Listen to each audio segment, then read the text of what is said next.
I know that you're a Jersey girl inside. 4 a.m. at a diner, stop singing, living on a prayer. I'm thinking maybe you're a Jersey girl with all those highlights in your hair. No other girl can move like you. We pump our fists, damn right it's true. Good morning. It's 8:30 on this lovely Sunday morning, September 24th, 2023. I am Shelly, your mouthy mama at Talking Trash and Truths, and this is Coffee and Chaos with T3. That's me. Hey, cool gamer, what's up? I didn't expect anybody to be up this early on a Sunday, but I was hoping. I was under the weather on Friday, so I canceled the show because, yeah, lady issues. But I wanted to do a pop-up stream and I figured since I'm awake, might as well. I did sleep a little bit though, which is nice. It's been a fantastic. Hi, Rabbit. Good morning. It's been a fantastic weekend so far, and I don't expect today to be any less than yesterday or Friday.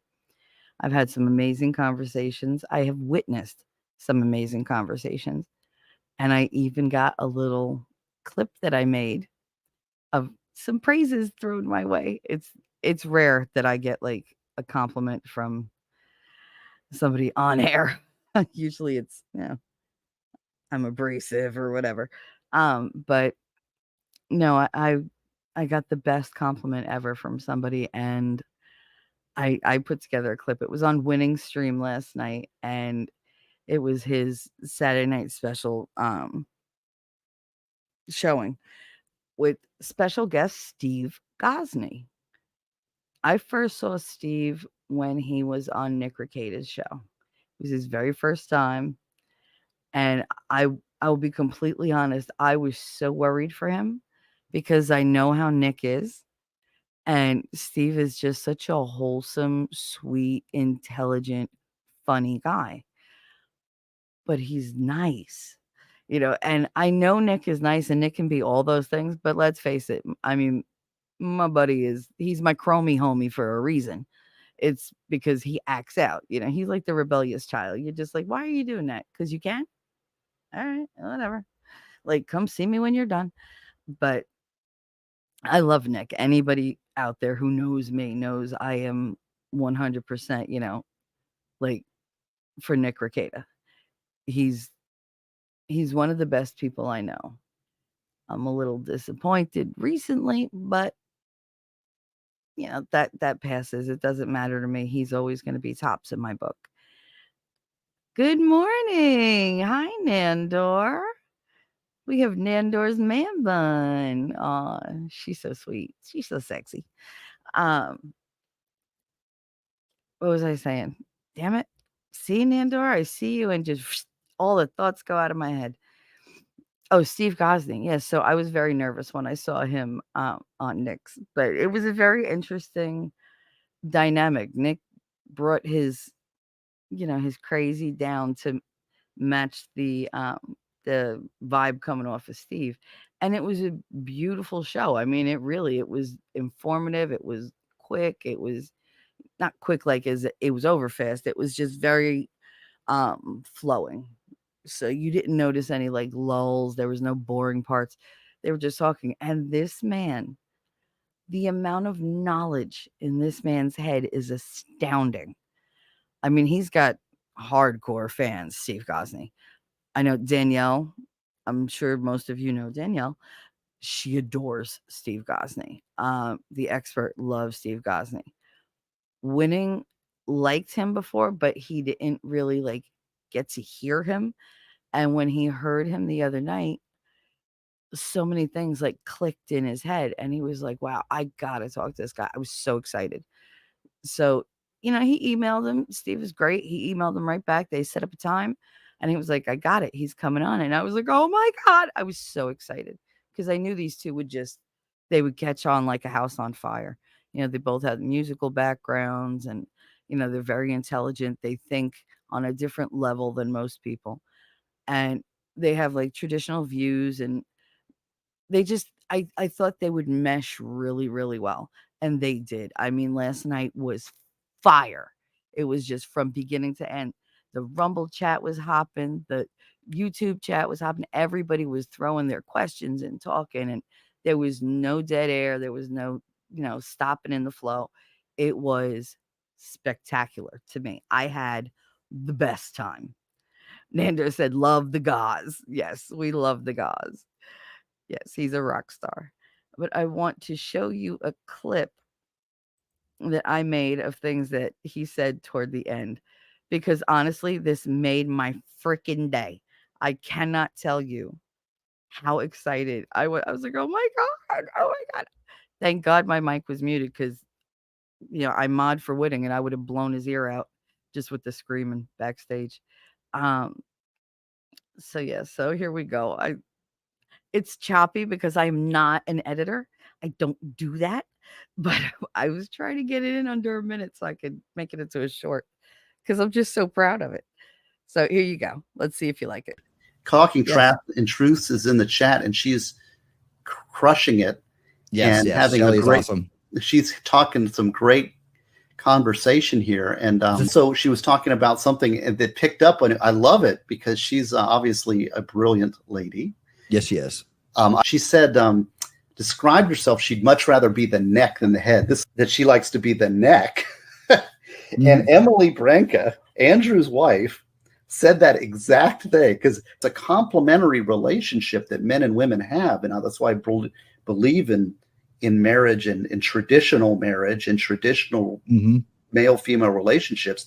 We're made for each other. We're incomplete apart, Right. but we are complete together. You can't have a head without a neck.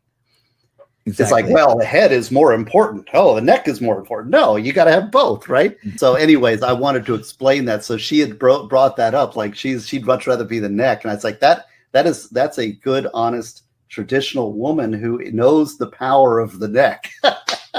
Yes, she is. And Okay, so a little bit, I was so happy with the compliments because, I don't hear them very often. But the innuendo, I mean, he's so sweet. He has no idea what that says about me, because I know you guys, you're all like, you're degenerates, and you're going to twist a beautiful thing and turn it into something terrible. And you know what? Go ahead. It's still going to be a beautiful thing to me. Even Jacob Pete's last night, after Steve said that, he goes, "Oh yeah, Shelley definitely understands the power of the neck." I was like, really? Really? I hate people sometimes. I really do. I love Jacob though. But I really oh, sorry. It's that morning, smoker's cough. I forgot what I was saying. Oh, but anyway, no, I really enjoyed it. Good morning, Daisy. Even with the whole innuendo about my neck, I really don't think he had a clue how you people would take that, but I took it with the sweetest of intentions, because I had said it with the sweetest of intentions. I do. I don't I don't want to rule my house. I want a partner.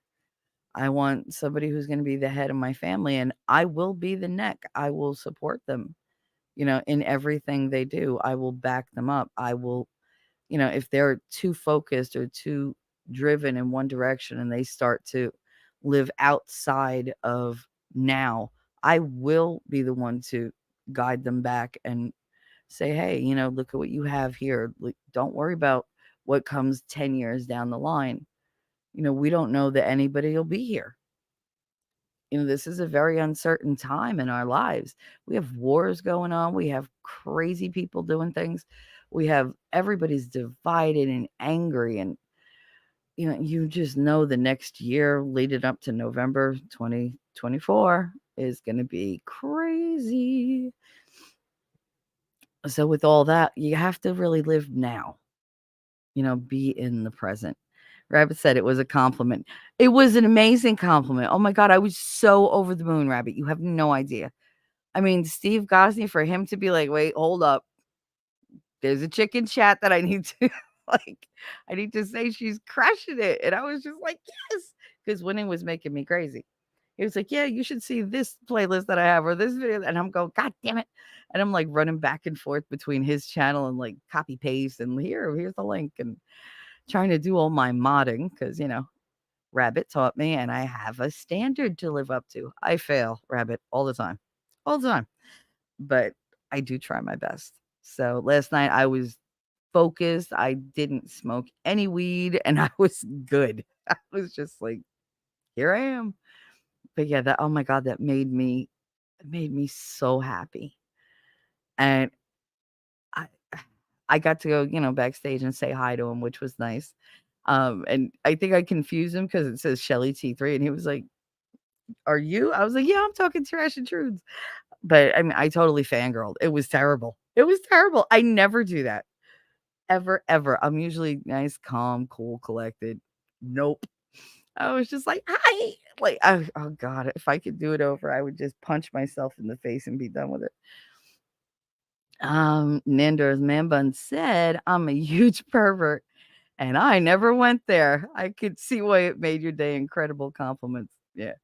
Rabbit said, Gosney is fantastic and you're a great mod for winning reality. I lurk a lot. Aw. Because he asked me actually, he was like, did you see Rabbit? He was like, did she come to my stream? I said, I don't know, it was kind of late. I was trying to make excuses. And Winning had asked that because he was like, did you see her? I was like, no. But I didn't know that you were lurking, but I'm happy that you were there.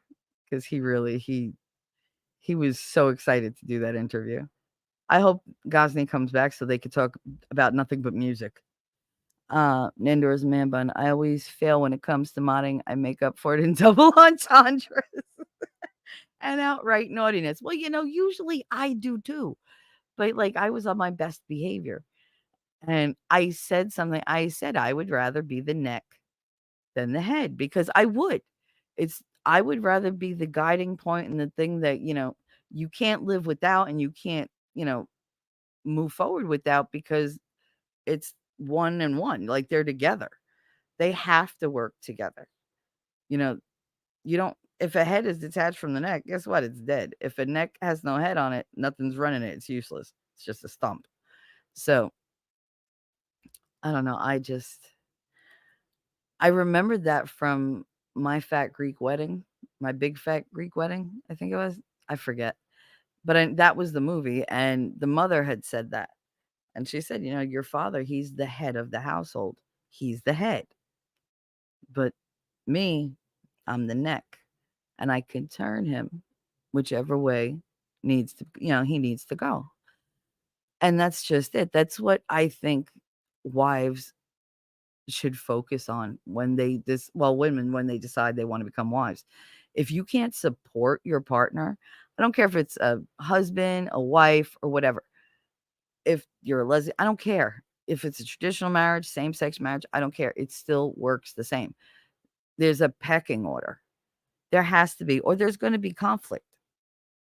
I mean, I had it where I was the head of household and my husband was, no neck.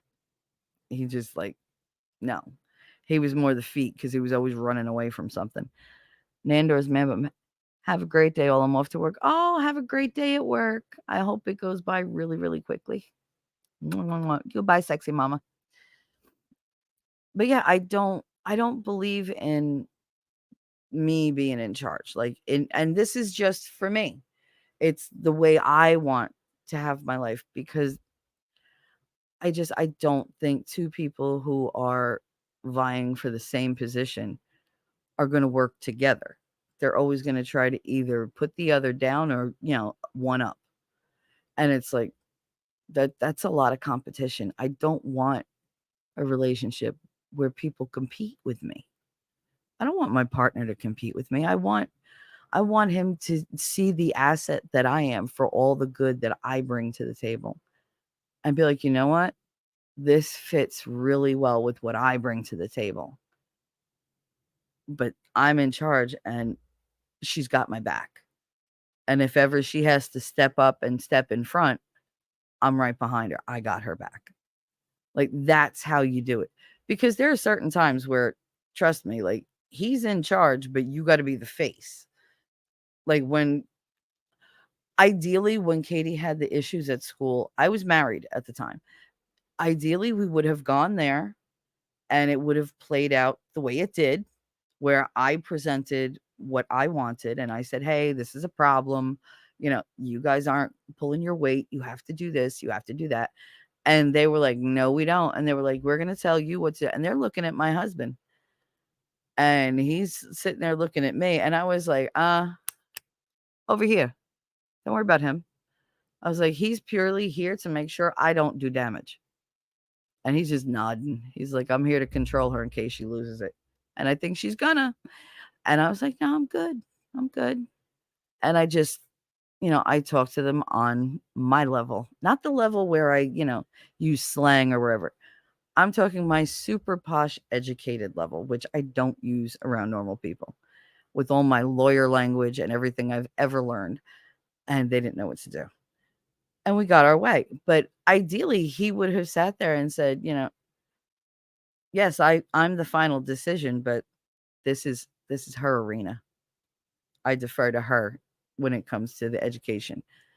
If you don't listen, then I step in. It would have been nice to have that kind of backup, but I didn't. So after that, they just saw me as the head of household. They didn't even regard him at all. But with a good marriage, we would both go together. We would speak together. But if I'm the one with the kids and I'm the one doing the homework and whatever, when it comes to education, he's fully informed. But I feel like I should be the one talking because you want to get them like to feel them out. And then if I can't get through them, here you go, babe. And off they go. Because you want to start out with honey first, right? You don't want to start off being, all abrasive or whatever, or demanding or threatening. That comes later when they really fuck up. But I don't know. That's just my take. I didn't want the kind of marriage I had. I mean, he's not a bad guy. He's really not. He's got a good heart. He's just, his head is fucked up. But, he didn't treat me well. He drank way too much. He cheated in whatever ways he could. He told me about it. And it was just like, really? Like, this is my life? And I was stuck in it because I said vows. I promised, God and country that I would stand by this man. And I did. I totally did until I got my gallbladder out. And let's just say there's a reason why I had a big gaping hole in my side. So, I mean, it wasn't that big, but you could like move the skin back and forth and see all the layers underneath. And I was totally looking at it. I was like, oh my God, this is so cool. And he was just like, like he wanted to throw up. I was like, you did it. What the hell? But when it comes to marriage, I really dreamed of having a strong, determined, ambitious, funny, and affectionate husband. I expected him to be able to keep up with me in conversations. I expected, that he would, I don't know, just lead. And if we went somewhere, I imagine, his hand on the small of my back, guiding me through the room, all the romantic things. I am such a hopeless romantic. It's ridiculous. I know I don't seem like I am because I put up that wall that goes, I'm never falling in love. I'm never going to do this. Yeah, well, coulda, shoulda, woulda, but sometimes you just don't. And then sometimes you really do. I don't know. I think the further away I get from toxicity, the more at peace I am, the more I want to reveal. And the more open I am to possibilities. I don't want to be closed off. Hi, Mike. Mike Cunt said hi. There's no way for me to say that where it doesn't sound like that, but whatever. Anyway, just I guess I don't think sometimes that I deserve to be happy. I don't deserve to have somebody at my side, and I probably don't. I mean, there's a lot of negative things. I could make a list 20 miles long easily. But I want it. Oh, God, I want it. I want that more than I ever wanted anything before. And it's just so far away. And it seems impossible. And God, it's soul crushing. But there's that little bit of hope,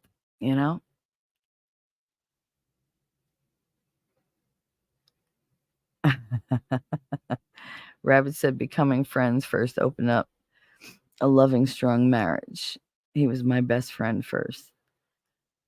Yeah, I mean, ideally, that's what you want. It doesn't always happen. Like, one doesn't always flow into another. Sometimes it's just they're in your life for a season or a reason, right?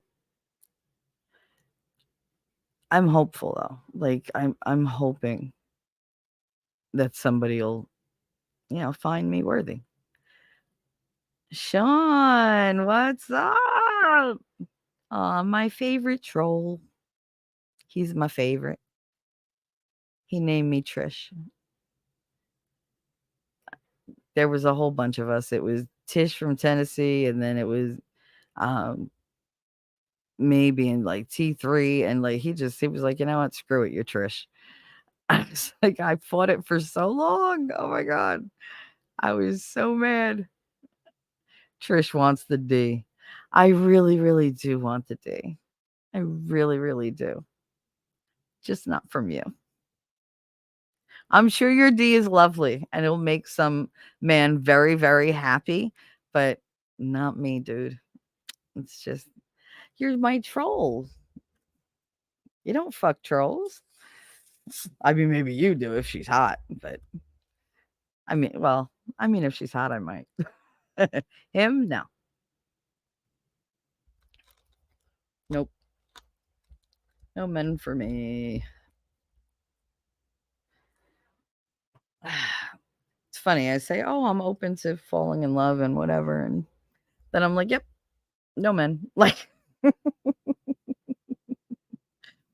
I love when the shit talk comes back. I really, really do. I mean, I love that you troll. I really do. I really do. You're so cute. Like, you just come up with such stupid shit sometimes. And you're so argumentative. It's just, I'll sit like in chat and I'll just watch you go. And I'm like, go ahead, Sean, drive him nuts. It's all right. And we all have the same reaction. We're like, it's Sean. Oh, like you're excited. Then you remember, oh, he's a shithead. Okay. But I love you. You know I do. And I mean shithead in the sweetest way possible. I'm going to take a leaf from my ex-husband's excuse book. If I say something that hurts your feelings and you could have taken it either a good way or a bad way, take it the good way because that's how I meant it. Trust me, there's no confusion when I want to insult somebody. I'm very clear about it. But yeah, no, I want to be married. But now what do I have to give? Like Andrew Bronca is in my head. And I agreed with him when he talked to Farron, when they had their whole like, I hit the wall or I'm over 40 or I'm this or I'm that. Like when they had the low and high value women discussion. Dear God. I even did a video about it. I said, I agree with him because he said if you're over 50 and like you're by yourself, you're gonna die poor and alone. Like you're probably gonna be eating cat food and like living by yourself, and nobody will remember you. And like he was very like dank and dark about it, and I was just like, yeah, I feel that. I feel that because I really do think that's the only only future sometimes. And it's very sad. It brings me down. But I did agree with him because what value really do I have? I can't make babies anymore. I'm sick. I'm a burden. I'm a burden to my own kids. So it's like, why would I inflict that on somebody else? I feel bad enough when I have like friendships with people where I get depressed and they're like, "Oh, you want to talk?" And I do, but I'm like, "No, I'm good." I'm like, I just want to, go on the couch or go to bed or whatever. I mean, if I'm not talking and I say, yeah, I'm just going to go to bed, it means something's bothering me, but I'm not going to tell anybody about it because it's not their problem. I feel very bad in this world. Like, I don't want to bring other people my problems and have like steal time away from their family or whatever they want to do. Like, I don't want to waste their time because everybody's got shit on their plate. We all have too much on our plate. It used to be a nice little, like, sit down dinner, you walk through life, whatever. And now it's like this buffet where you only get one dish and one go around. So you just pile until pretty soon everything is crap. Nothing looks appealing. And you dropped half the shit on the floor. So it's like, that's what life looks like to me right now for everybody, not just me. I see everybody out there struggling. There are people who are so positive that I love being around them because they're so positive. And sometimes they're just so low. And I'm like, what is the matter? Like, talk to me, do something. And see, that's where the hypocrisy is, because any of you that have a problem can talk to me.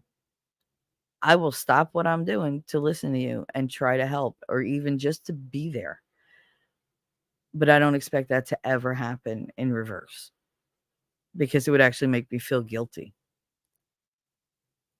That, I think, is a huge childhood thing because I've been told since the very beginning, are you broken? That's where I got the broken, bleeding, or dead thing from my son's IEP from my family. That was the question. If I was crying, are you broken? No. Are you bleeding? No. Are you dead? No. Then you're fine. Go walk it off. And I don't want to hear it. That was always the same thing.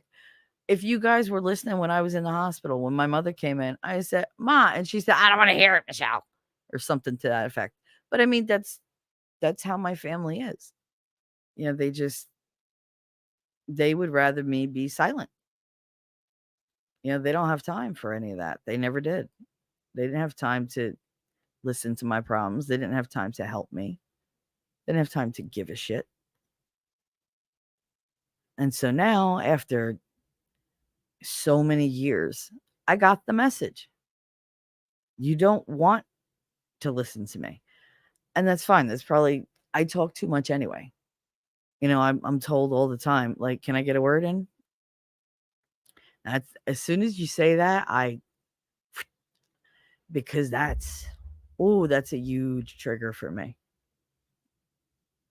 I wouldn't say, well, it's not so much a trigger as a button. It's a big old red flashing button that says, please don't push this. Because the minute you say, I can't get a word in edgewise or something to that effect, I hear my uncle. He used to call me Megamouth. Megamouth. Megamouth. Can I get a word in? Jesus Christ. Why did we teach you how to talk? You were so quiet till you were a year old. I always said, why doesn't she talk? Why doesn't she talk? Now I say, why doesn't she shut up? I mean, that's my uncle. It's just who he is. I mean, I've told you guys, we'd sit down to dinner. My grandmother gave me a hamburger and fries that she made. So it wasn't fast food. It was really good meat. She had like 95% lean. So it was delicious. And she put it in my dish. And I was so excited because I had a good day at school and I was happy. And I was sitting there getting ready to eat. I was like 10, 11. And he goes, Michelle. I was like, and I looked at him and I just knew, like, my stomach, it just dropped right now. My stomach dropped. And he was like, do you really need that? Oh my God, I was like 90 pounds. And I was like, what? And he was like, do you need that? Don't you think you're big enough? I was mortified. And I couldn't eat. And my grandmother lost her mind. How dare you? Because how dare you stop an Italian from feeding somebody? That was more like her worry than it was about me. But I mean, that's just what my family is like. So, like, those are the two things. If you remark on anything I'm eating, I won't eat for days. I'm very extreme. Very extreme. I've always been very extreme. But that's also part of, just what the CPTSD is. You don't do things a little because they don't affect you a little. You may think it's a severe reaction not eating for a couple days or not talking for like 3-4 days. But to me, it was necessary. When you tell me that I'm talking too much or I got to get a word in, whatever. First of all, delivering it like snappishly, which all people do, that automatically makes me back up and get defensive. And the statement itself just shuts me down, man.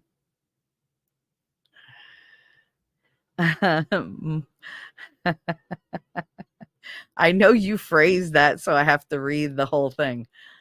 My cunt said, you can choose to be happy, D, or no D. Fucking kid.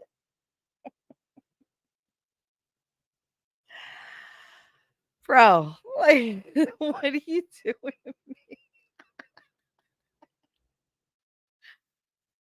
Oh, Mike, you are a gem. You really are. God.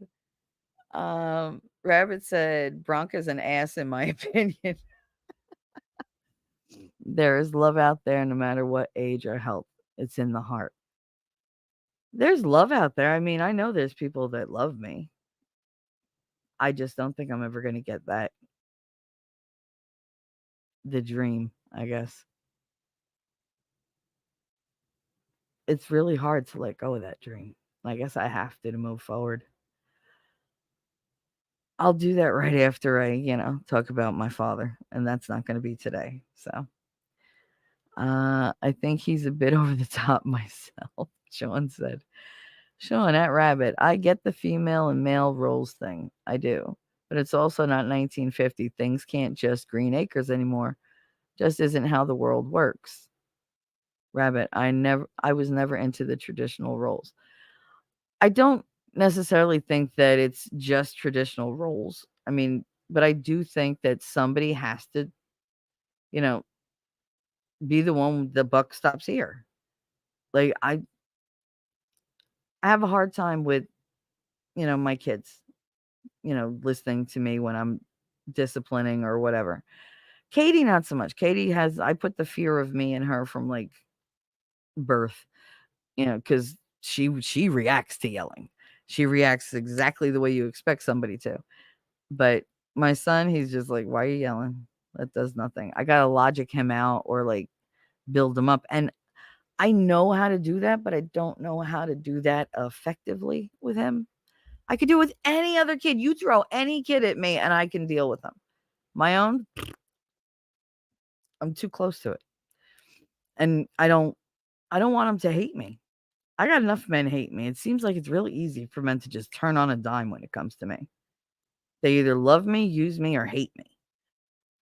Or all three. It's disgusting. It really is.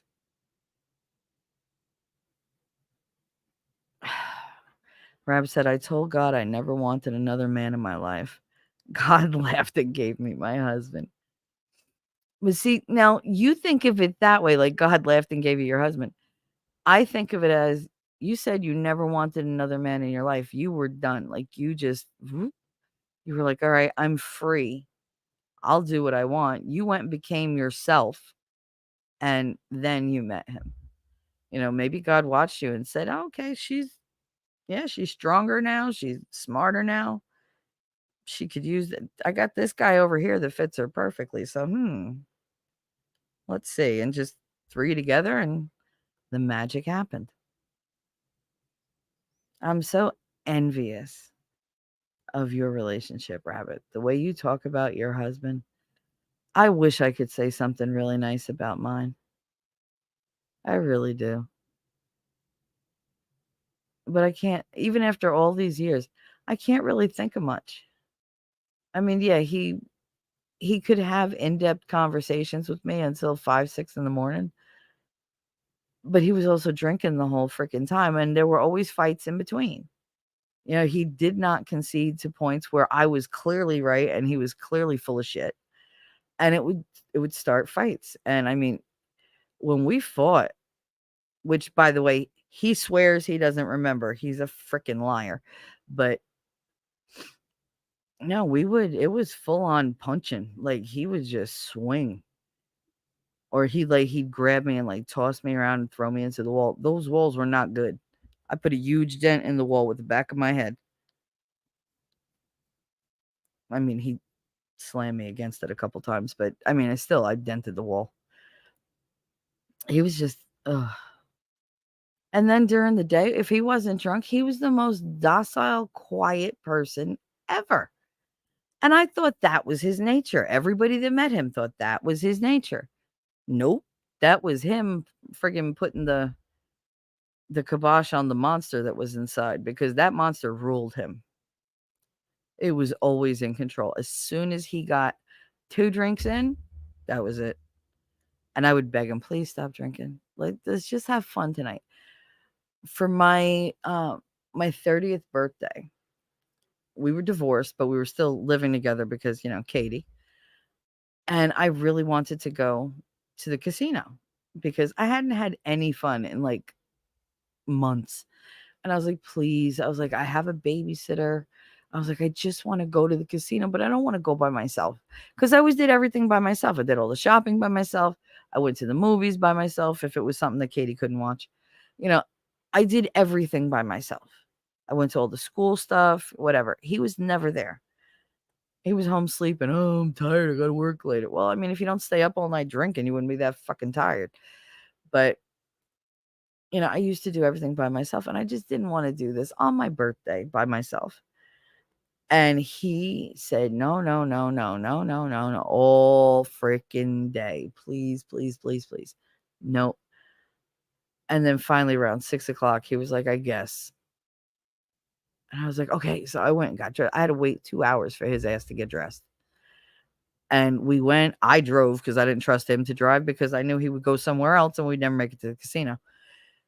And I drove us there. We parked. We went in. We're standing online waiting to get like the cards and everything that they give you. And I held his hand. And he just looked down at me and he was like, what are you doing? I said, what? I was like, I'm just holding your hand. I said, is it a crime? He was like, did I tell you to hold my hand? I was like, and that right away, my ire was up. I was like, did you tell me? No, you didn't tell me. But, why would I not hold your hand? We still sleep in the same bed. Like, this is not a big deal. Why are you making it a big deal? Because I know you like it. I was like, and it's my birthday. Could you let me like something on my birthday? You ruined the whole fucking day for me. Can I just have this?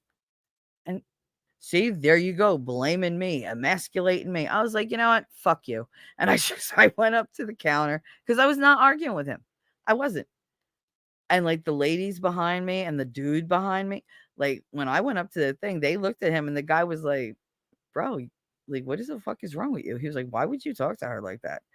He was like, man, he was like, if I was that girl, I'd have kicked you right in the fucking nuts and sent you packing. And it was not like, it was a beautiful casino. It was a beautiful night. Stars were out. It was nice. It was warm because it's the end of March. It was warm, but it wasn't like, too warm. And it was just like, ugh. And I went all around the casino and he just followed me like some puppy dog. And always, can I have money? Can I have money? Can I have money? I ignored him the whole fucking time. I was like, oh, well, he could use his own debit card. He can go get money of his own because I ain't doing shit. And then he wanted to go for dinner. And we went and I was like, fine. We went to the place. And there was a beautiful, like, old-fashioned 1950s kind of diner inside the casino. And it was, oh, my God, it was so good. So I ordered, again, cheeseburger, well, bacon cheeseburger deluxe, because of course. And he ordered like a bunch of things. And I was like, what the fuck? Like he ordered like 3 appetizers and he ordered a steak. And I was like, is he like, is that enough? Like, what's going on? Like, this is a lot of food. And he was just like, oh, I just want the hi 357. How are you? So he like ordered all this food. And I was like, oh, please tell me he's not going to do this to me. Now, it's my birthday. You know, most people on your birthday, if they take you, you know, out, if they go out with you, they're going to do something. One, he didn't get me anything. He didn't even get me a card. But then we're in like this restaurant and this is known, you know, like I've seen people in these kind of diners get like it's their birthday, you order a piece of cake, whatever. They come over, they put a candle in it, whatever. And I thought maybe they'd do that. Nope. He was like, I don't want dessert. I was like, you motherfucker. So he's like, check, please. He gets the check and slides it across the table to me. And I was like, why am I paying the check? And he was like, well, it's your birthday. I was like, yeah. So why am I paying the check?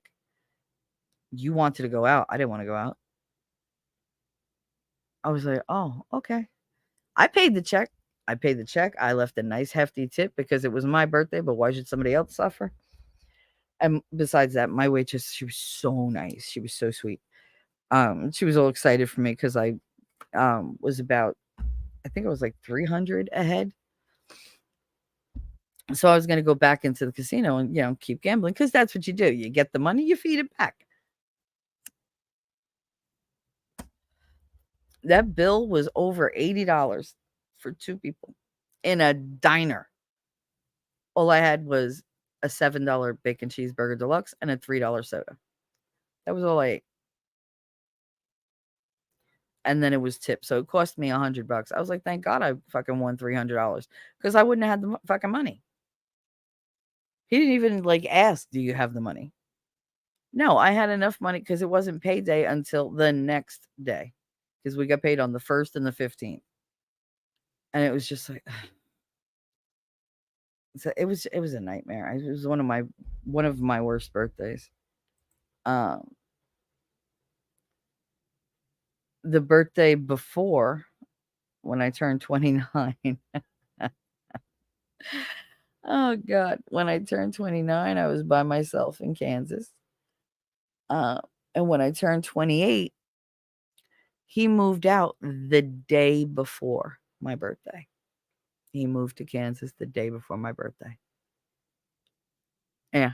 So I spent that birthday drunk off my ass. I drank maybe like 5 bottles of wine from beginning to end. Like it took me the whole day. But I was like, take the baby to my mother. I was like, just because Katie was like 8, I think. And I was like, just take the baby. And I'm just gonna get drunk. That's all I'm gonna do. I'm gonna get drunk and watch movies, and I'm not answering the phone. I don't want to know nothing. And I didn't have a cell phone yet. We only had the house phone.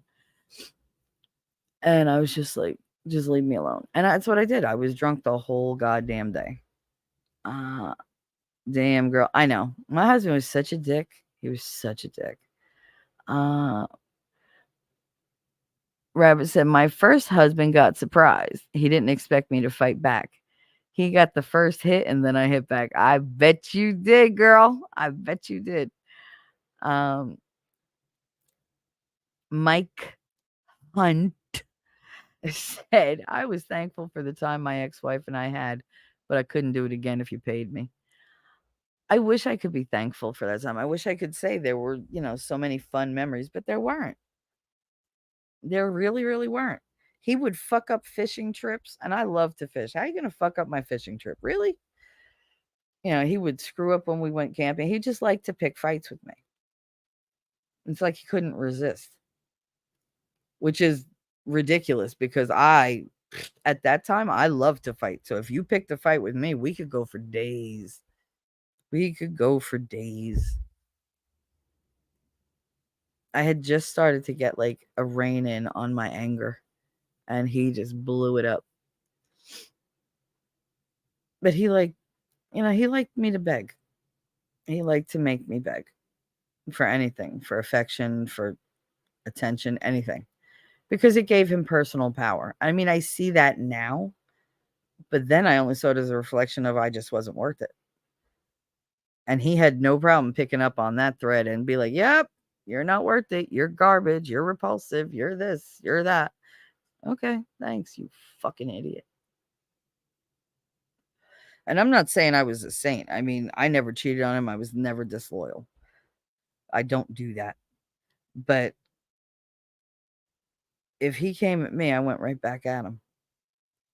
And the crueler he got, the crueler I got. And I mean, we did damage to one another. It would not have been a toxic relationship had he just been a decent person to me. He didn't even have to be nice. Just had to be decent. Don't be a dick. But no, we would just fight. I never want to fight with anybody like that again. Because it would come to blows, and not the fun kind. I remember he took me by my hair, and we were like, and I know I'm laughing because that's what I do. I laugh inappropriately at uncomfortable things. And we were fighting about something. Like, he wanted to do something, and I didn't want to do it because it was the wrong time of the, day. And it was something, I can't remember what it was, because it was late. And I remember saying, it's not going to be open now. But like, he insisted that he wanted to do this thing. I was like, then when you go do it. And I was like, I don't have to fucking be a part of this bullshit. And I walked away. I was like, I'm done arguing. And I walked down the hallway to my bedroom. I opened the door. His desk was right to the right of me. And it was a big wooden desk. It was taller than I was. And all of a sudden, I feel like this hand creep into my hair. He grabbed the back of my head by my hair, and he smashed my head right into that fucking desk. Hey, Edis, I had a knot on my fucking forehead. I was like, Jesus Christ. And he was like, I'll tell you when we're done arguing. And he walked away. I could have fought. Back. I was a little dizzy, but I was like, you know what? Fuck it. I did the one thing you're not supposed to do. I went and laid down and went to sleep. 357, trust me, no physical abuse really bothers me anymore to talk about it. Now it's events. It's shit that happened. He doesn't get to have any power over me. But yeah, I was dizzy, so I went to bed. I went to sleep. He woke me up pulling on my arm because he was hungry. He used to love to do that shit.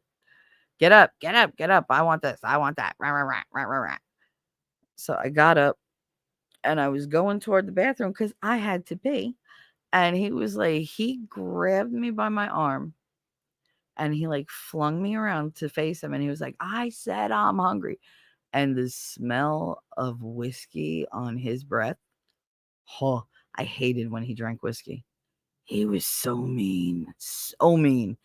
And it was just like, I was like, all right, I'm coming. And he was like, come on, I want that. And he's giving me this list of shit he wants.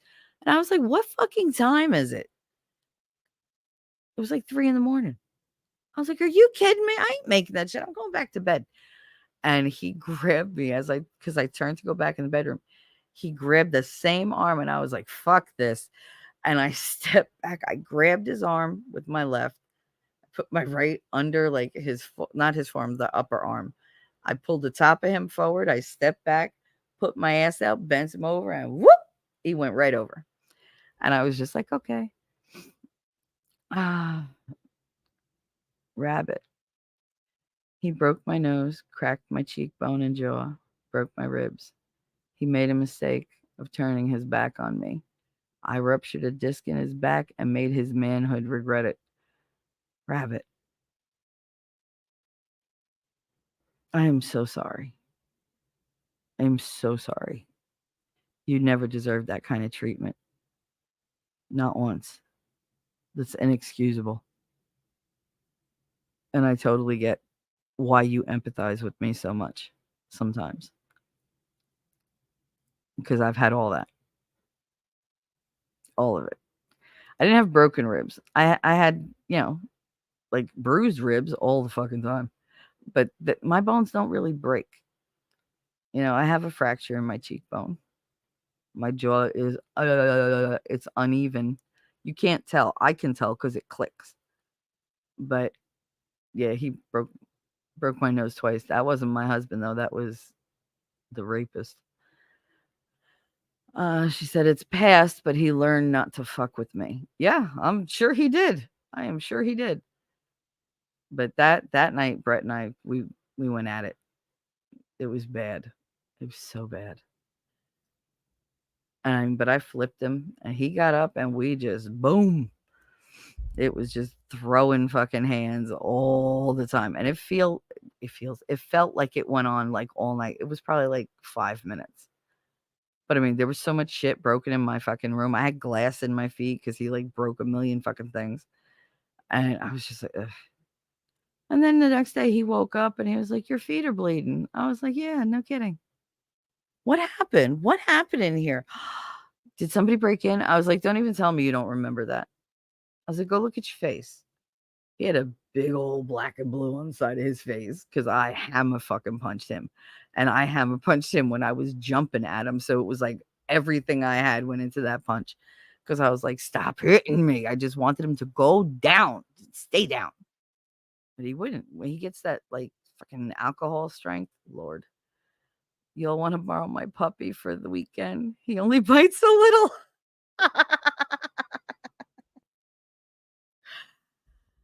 Yeah, that's I need a dog in my life. I need somebody who's just going to be happy to see me when I walk in the door because nobody ever is. I need somebody to be like, oh, look, she's home. I don't care if you're happy because you think I'm going to feed you. I don't care. Just be happy to see me. The cats are like, where you been, bitch? But yeah, when you're in an abusive household like that, it's so hard to get out of because you're so firmly like entwined with this person. And I mean, legally I wasn't anymore, but everything that I did on a daily basis, he was a part of. And I had no family in Kansas. I had nothing. I had my job, but that was about it. So it was like, all right, I put up with it. I put up with it because that to me was normal. Katie she saw me get hit. She saw us argue all the time. She saw broken furniture. She saw holes in the wall. And she was just glad I got away from him. But she was never afraid of him. That's why when he hit her, that was it for me. That was the escalation that was not going to fucking happen. Like, you want to fight me? Go right ahead. I fight back. But you touch my kid, you are either dead or you are never seeing them again. And I made sure that, he was on his own. 2 weeks I was home. I just called home that same night after I fucked him up when he hit Katie. And I said, listen, Brett hit the baby just once. She's fine, but he hit her and I want to come home now. My aunts wired me money. My mother was like, get the Penske truck rented. We'll be there in like 3 days. I was like, I need time to pack. She was like, all right, we'll be there in a week. I was like, all right, fine. And a week turned into 10 days. And then they came and got me, loaded up the Penske truck, loaded up my van on a trailer because I was not trying to drive that across country. And I drove their rental car back. It was great. And he was completely blindsided. He had no idea. He thought I was like going Spartan on him and just getting rid of shit. And he was like, the house is really like, clean. I was like, the house is always clean, but I don't have a mess because I don't have any clutter. And he was just like, oh, where's my stuff? Like, he's looking around. I was like, oh, it's at your father and your mother's. Go get it. And while you're at it, go stay there because we're done. What do you mean we're done? My mother's going to be here in a couple hours. Your mother's coming here with Alfredo and 2 of my brothers. He was like, 2 of your brothers. Okay. I'm going to go. I was like, yeah, I think you should. He got what little stuff he had, put it in his car. He was like, about the car. I said, keep the fucking car. I don't care. I bought it for you. I was like, I'm not going to take it back. I was like, you wanted that car? I got you that car. Okay. Oh, but it's in your name. And what's your point? I mean, I knew that car wasn't going to last more than a couple months because he just drove the shit out of it. And he was like, well, I got to get it transferred. I was like, all right, give me $1. Gave me $1. I said, give me the paperwork. And I put right on the back of the title, signed over to Brett Peterson. Blah, blah, blah, blah, and I, for $1. And I gave it to him. I said, if they give you a hard time, just let me know. And he left. Now, I don't know if they gave him a hard time. I don't know what they did because I never asked. He never told. And more than likely, he probably didn't go to get it registered anyway. He liked driving around with expired tags and everything. It was like, ugh. Rabbit said, it's the best thing to happen to me. It let me meet the love of my life. And that's a beautiful thing. You got to do that. Mine led to me having a one-off with Eddie after like 10 years of not seeing him. And I got Connor. I got my son. And that was probably the best thing that ever happened to me because he just renewed everything that had been broken. I felt so healed in so many ways when I was carrying him and when I gave birth to him because he was just everything. He's still everything. And that kid can crush me. Edith, you didn't get away. It's still living in your head. I never had somebody physically abuse me, but mentally, that's another story. Yeah. I mean, it does stay with me, but I'm not chicken of somebody fighting with me. Rav said, I grew up with physical and mental abuse. Life taught me to protect myself and fight through the pain.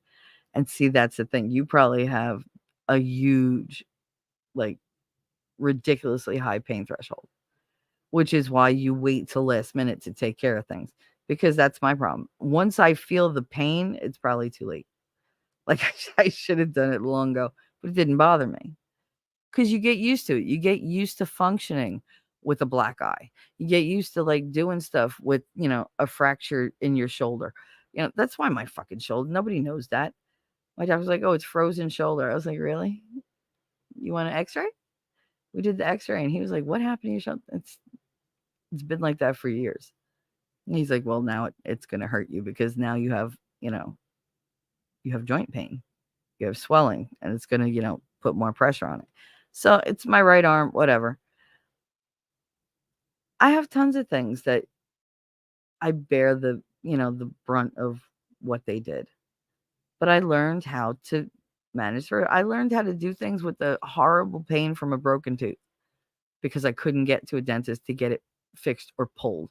And the thing is, whenever one of them broke one of my teeth, which happened quite a bit because they loved to punch me in the fucking face, I would go to the doctor and say, yeah, can we rebuild it? Can you put a cap on it? Something? Nope. Got to pull it. Okay, fine. Because they'd crack right down the middle. And so it was like, can't you just glue them together? He was like, you don't want that. He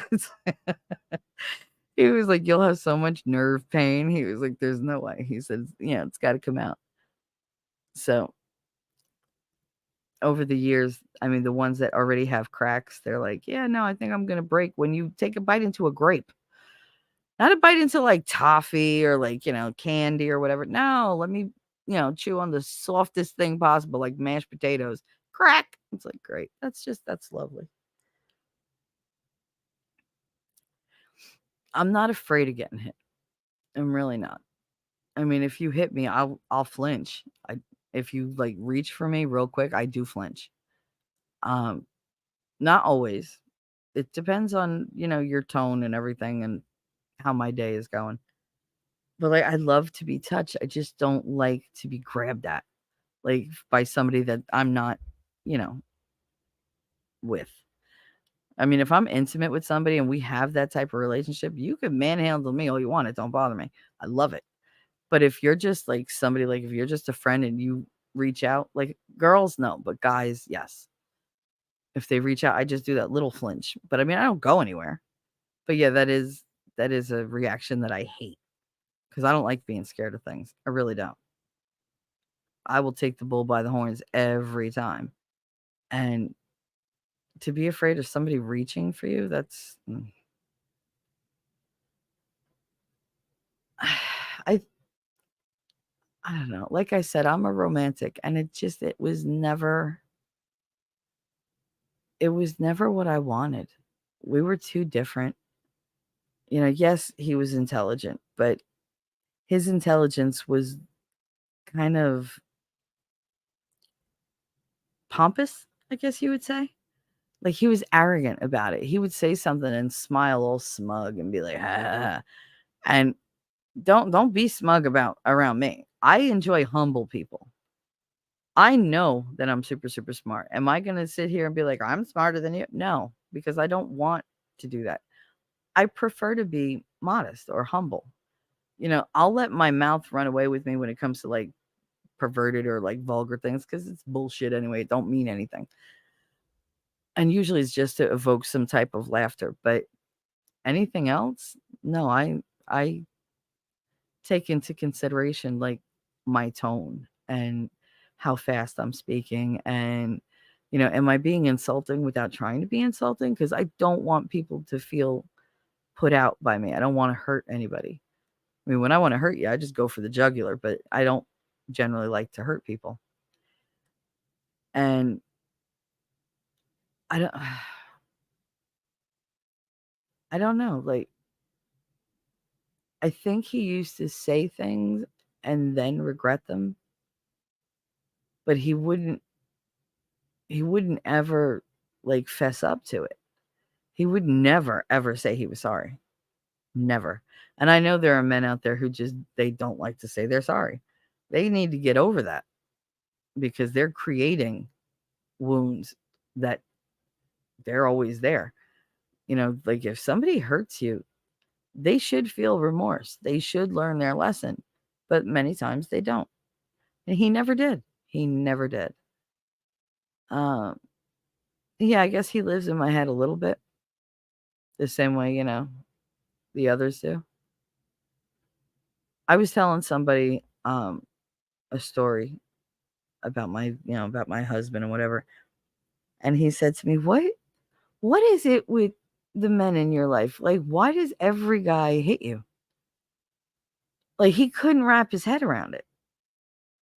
And to me,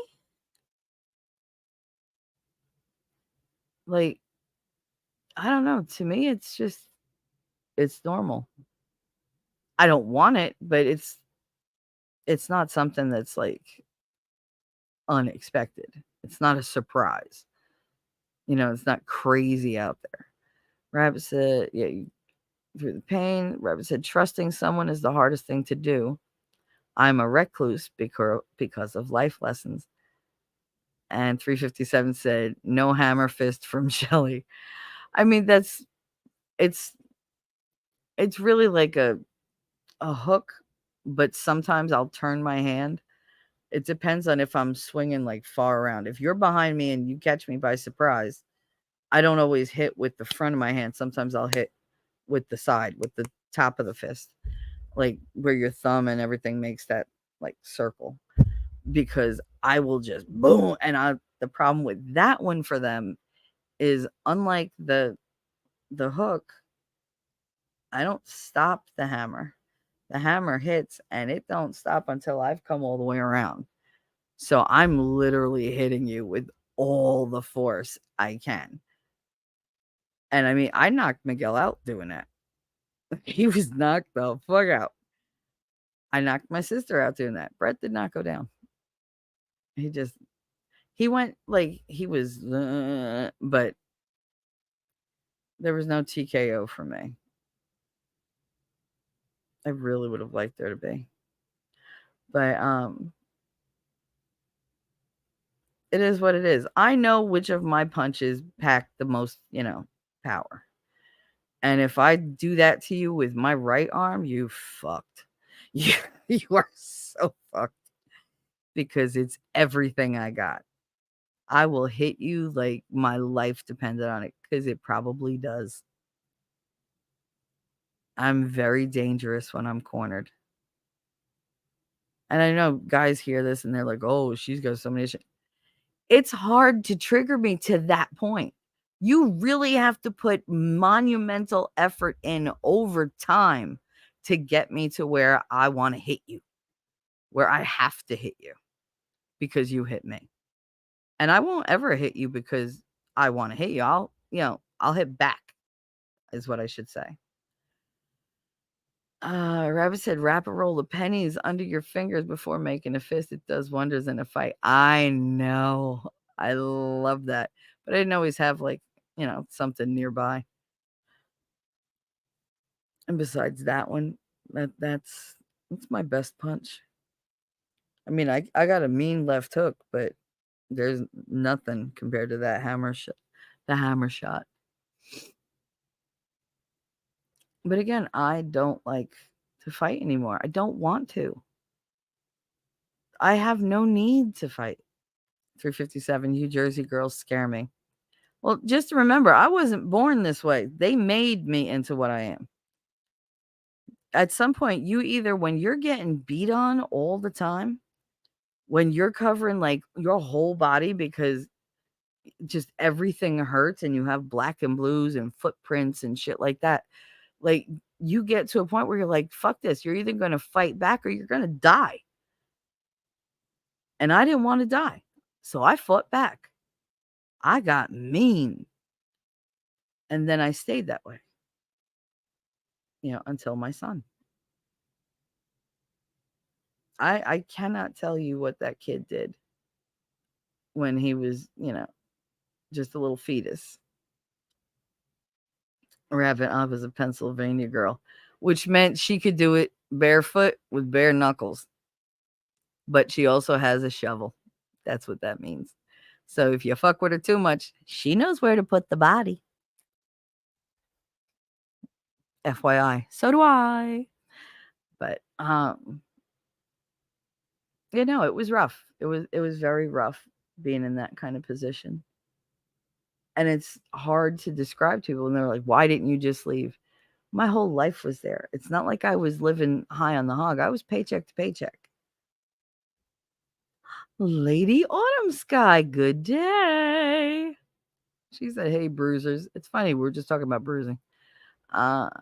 Eddie said, continuing with that Southern trend, I was a Baltimore girl.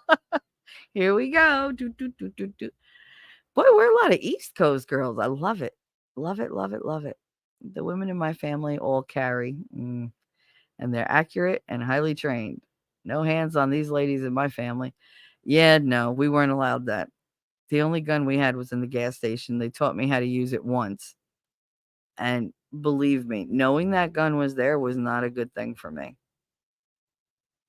It was not a good thing for me. Because I don't know how I didn't do it. I really don't. I don't know how I didn't do it. Because I know I wanted to many times. And it was just, oh God, it was so tempting. But I was able to resist it. Rabbit said, now that I'm old, I carry. I love you, Rabbit. I always just picture you in like a white button down, like loose shirt with like overalls, like the jean overalls, with some, like just regular like slip-on shoes, almost like moccasins, with the bottoms of your jeans rolled up a little bit so they don't get wet or dirty. Sitting in a rocking chair on a porch with a cigarette in one hand, cup of coffee in the other, and a shotgun across your lap. That's how I picture you, just sitting there rocking like, oh, yep, life is good. Look at all my animals. Like, and I hate to tell you, Rabbit, I want that. Oh my God, I want to do that. I want to do that. All my exes talk about it's not our time, but when we're old, we're all going to be sitting on a porch together and rocking chairs. And, I'll be there right next to you. Every one of them. I've been peeking again. That's the image I always get in you. Rabbit in high waters. Listen, when you're taking care of animals, you don't want to get your clothes dirty. You don't want to bring home ticks or mud or anything. Iris says, I'm always carrying too, but it's not a pew-pew. Blades can be much quieter. See, Iris, I knew that we were kindred spirits because I'm Stabby McStabberson. People always say, can't stab me. Want to bet? You want to bet? I don't like the loud bang. Like, it scares me. I mean, my father gave me a rifle to shoot, and we were in the house, and I was like, I don't want to pull the trigger. And he was like, you're going to pull the trigger. He was like, it's empty. It's fine. It was a shotgun. It wasn't a rifle. Because I remember it had 2 barrels, and it was so heavy.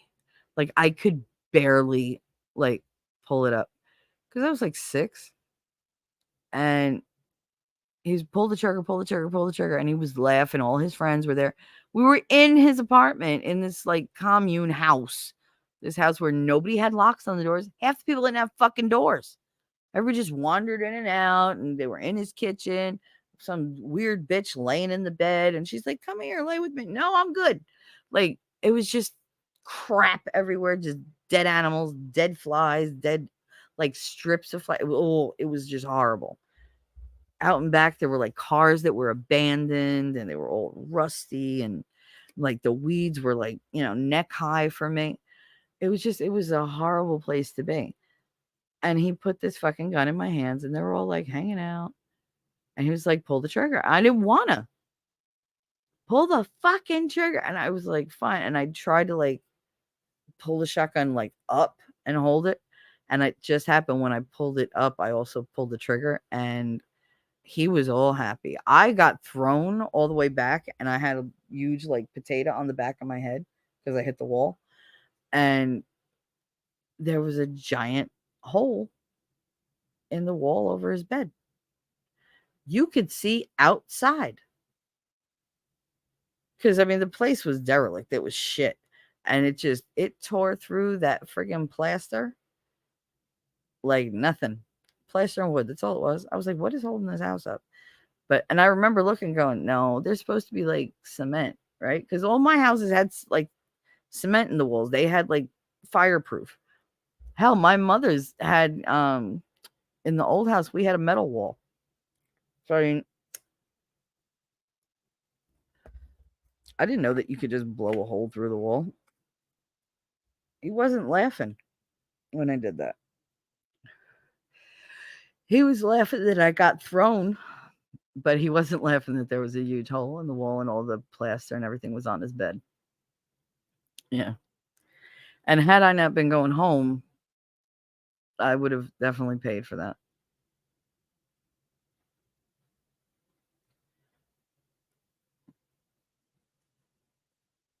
It's so stupid. It really is. So stupid. Setting somebody up to be humiliated and setting them up so they're going to do wrong no matter what. Either I didn't listen to him and I betrayed him because, I disobeyed and I didn't do what he told me to do, or I got in trouble for putting a fucking hole in the wall. 357, what an asshole. I mean, that was my father. Oh, let me see. Winning had, oh God.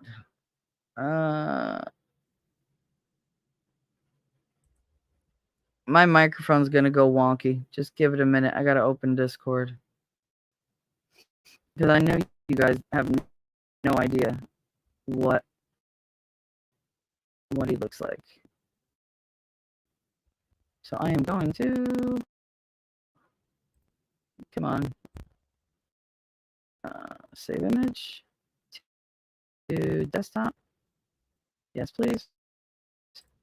Don't. And just bear with me. I'm going to see if this works. I don't want it there. I want it on the desktop. I want it on the desktop. Save. And I'll actually do one that's just so cute. So cute. All right. So That must have been terrible. My mic. I know it goes so bad when I open Discord. I don't know what the problem is. But let's see. Dun, dun, dun, dun. Oh, I know how I could do it without having to share. Okay. Bear with me. I know I'm a terrible person. I know.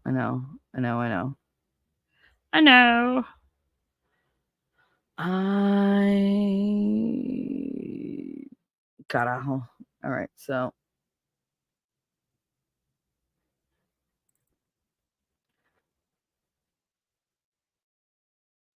alrighty. Here we go. I'm going to present, share screen, and window.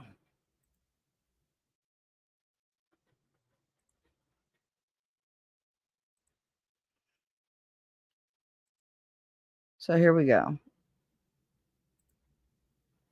You see this guy in the background that looks like the devil with the fat rolls and whatever? That's my father.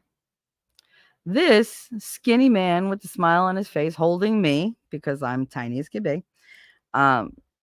That's my pop-up cuckoo bird, his father. And I love that man. He was, such a good man. Do you see how dark he is? My whole family has that coloring. I do not. I don't know if they dip me in bleach or what, but they all have color and I have nothing. But yeah, so this, let me see if I can make it.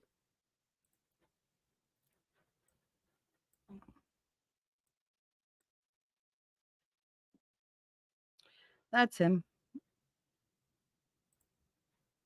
That's my father. I hate that man. I really do.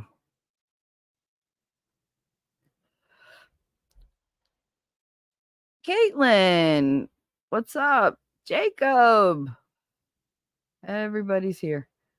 I'm just reminiscing about, things that bother me because it's Sunday and I'm getting it off my chest like confession.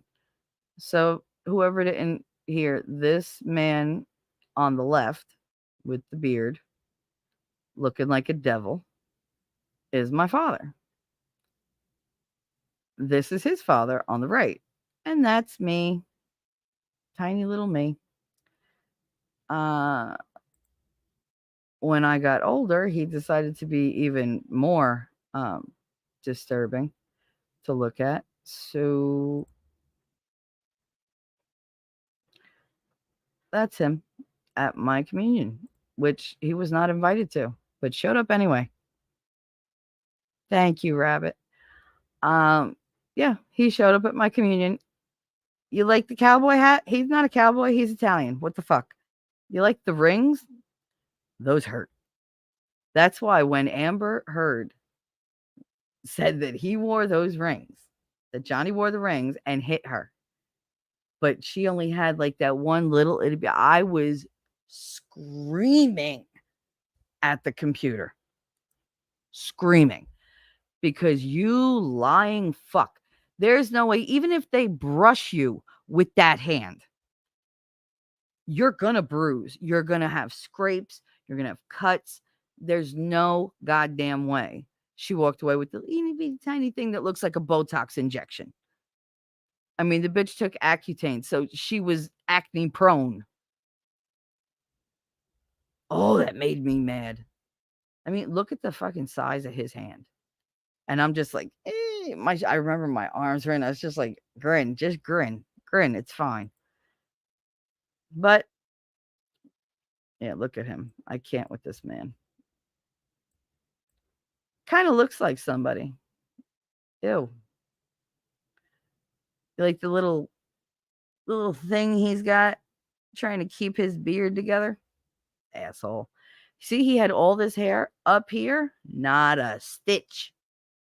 Not a stitch of hair. You bald, bearded, fat fuck.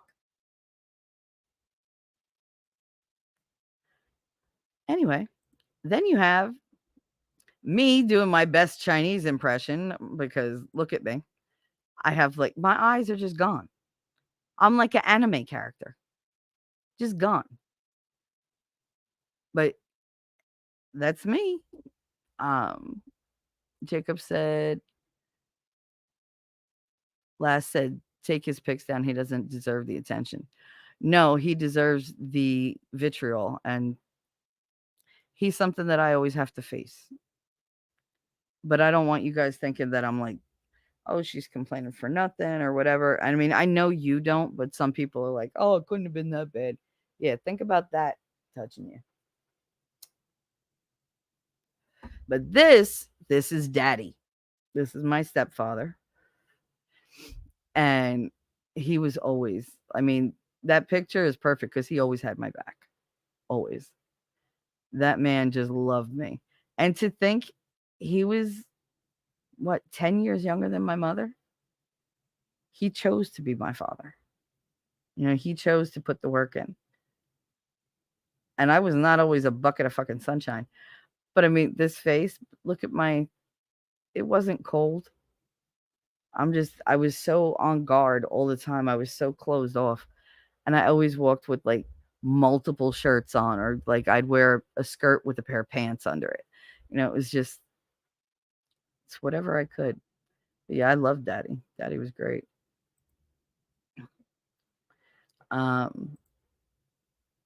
Daddy was an amazing father.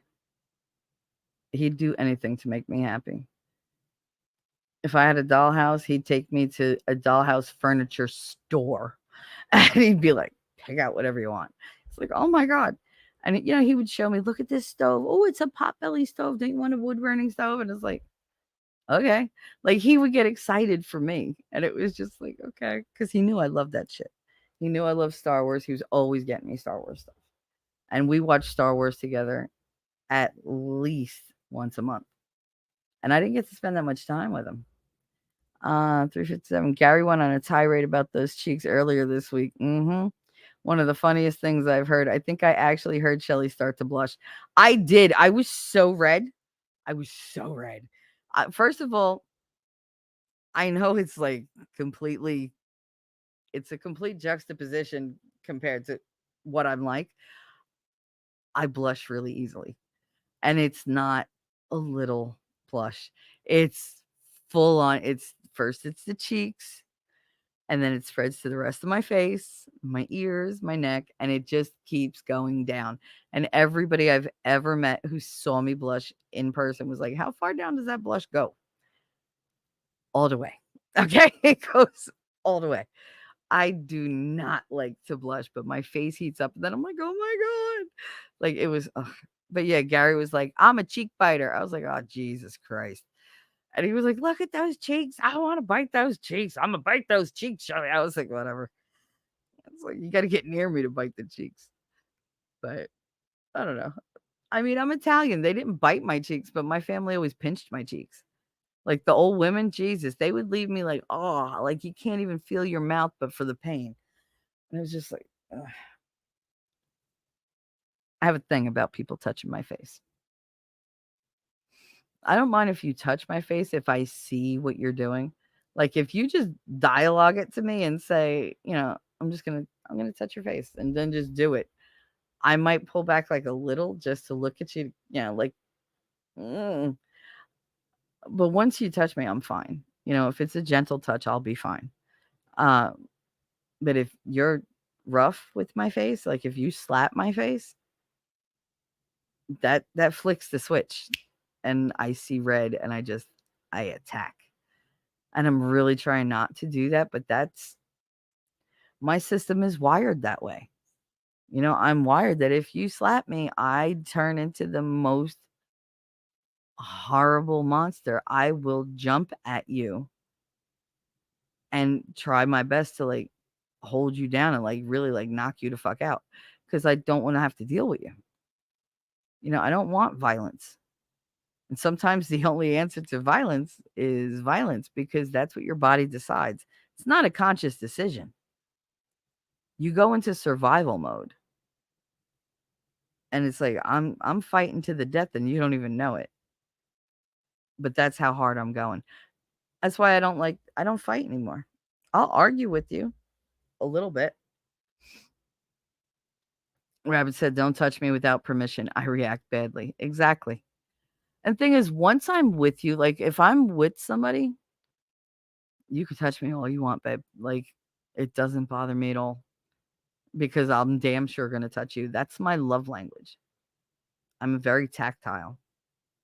It's one of my many love languages.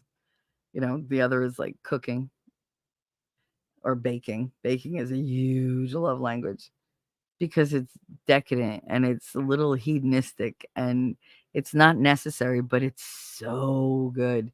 And you always feel like that. It's that guilty pleasure. And you're just like, oh, it's so good.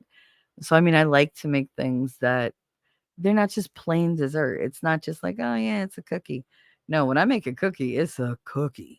Like it's soft and gooey in the middle and it's like crispy around the edges. It's the perfect color. It's got tons of flavor. And if you're nice, it'll be made with weed butter. Like it depends on what you like. But my cookies are an experience. Same thing with pie. My pies always look different. Everyone's like, did you use egg on top? No, butter. Cinnamon butter. How do you make cinnamon butter? With cinnamon and butter. Like, what the fuck is your problem? Like, mix it up. I always like to do things. One of my exes, Billy, he would say stuff to me. He'd be like, you know what? I'm dying for some like apple turnovers. Go to the store and get them. Like, what the hell? What do you want from me? You don't make them? I don't know how to make those. Oh, what are you? You too stupid to learn? Bro, did you just like call me stupid? I learned how to make turnovers by hand. I learned how to make the dough. I learned how to make everything. And I made a huge box of them for him with icing. And he bit into one. He was like, let's see. And he fucking like died on the spot. He was like, oh my God, I've never had anything this good. And I was like, yeah, motherfucker. Like, I was so pissed. I was like, I guess I'm not so stupid. He was like, well, a little bit. I was like, how am I stupid? He said, you made me the turnovers. Oh, because I do. I'll walk right into that trap every fucking time because you pricked my pride. Don't do that. Don't take a shot at my pride because that's like, after a boxer's fracture, I had to pick my battles. I like my hands too much. Yep. Use the knees and elbows on them. March your ass down to the market and get you some. They could, but they were never going to be as good as mine. Same thing with the pies. Same thing with cake. I always go extra. Like I live to go extra. At Iris, I live too far from stores. Rabbit lives too far from everybody. That's the point. That's what she wanted. And that's what I'm looking for. I mean, I want to be able to drive to stores and stuff, but not like super nearby. I don't mind having to drive a half an hour to a store. That don't bother me at all.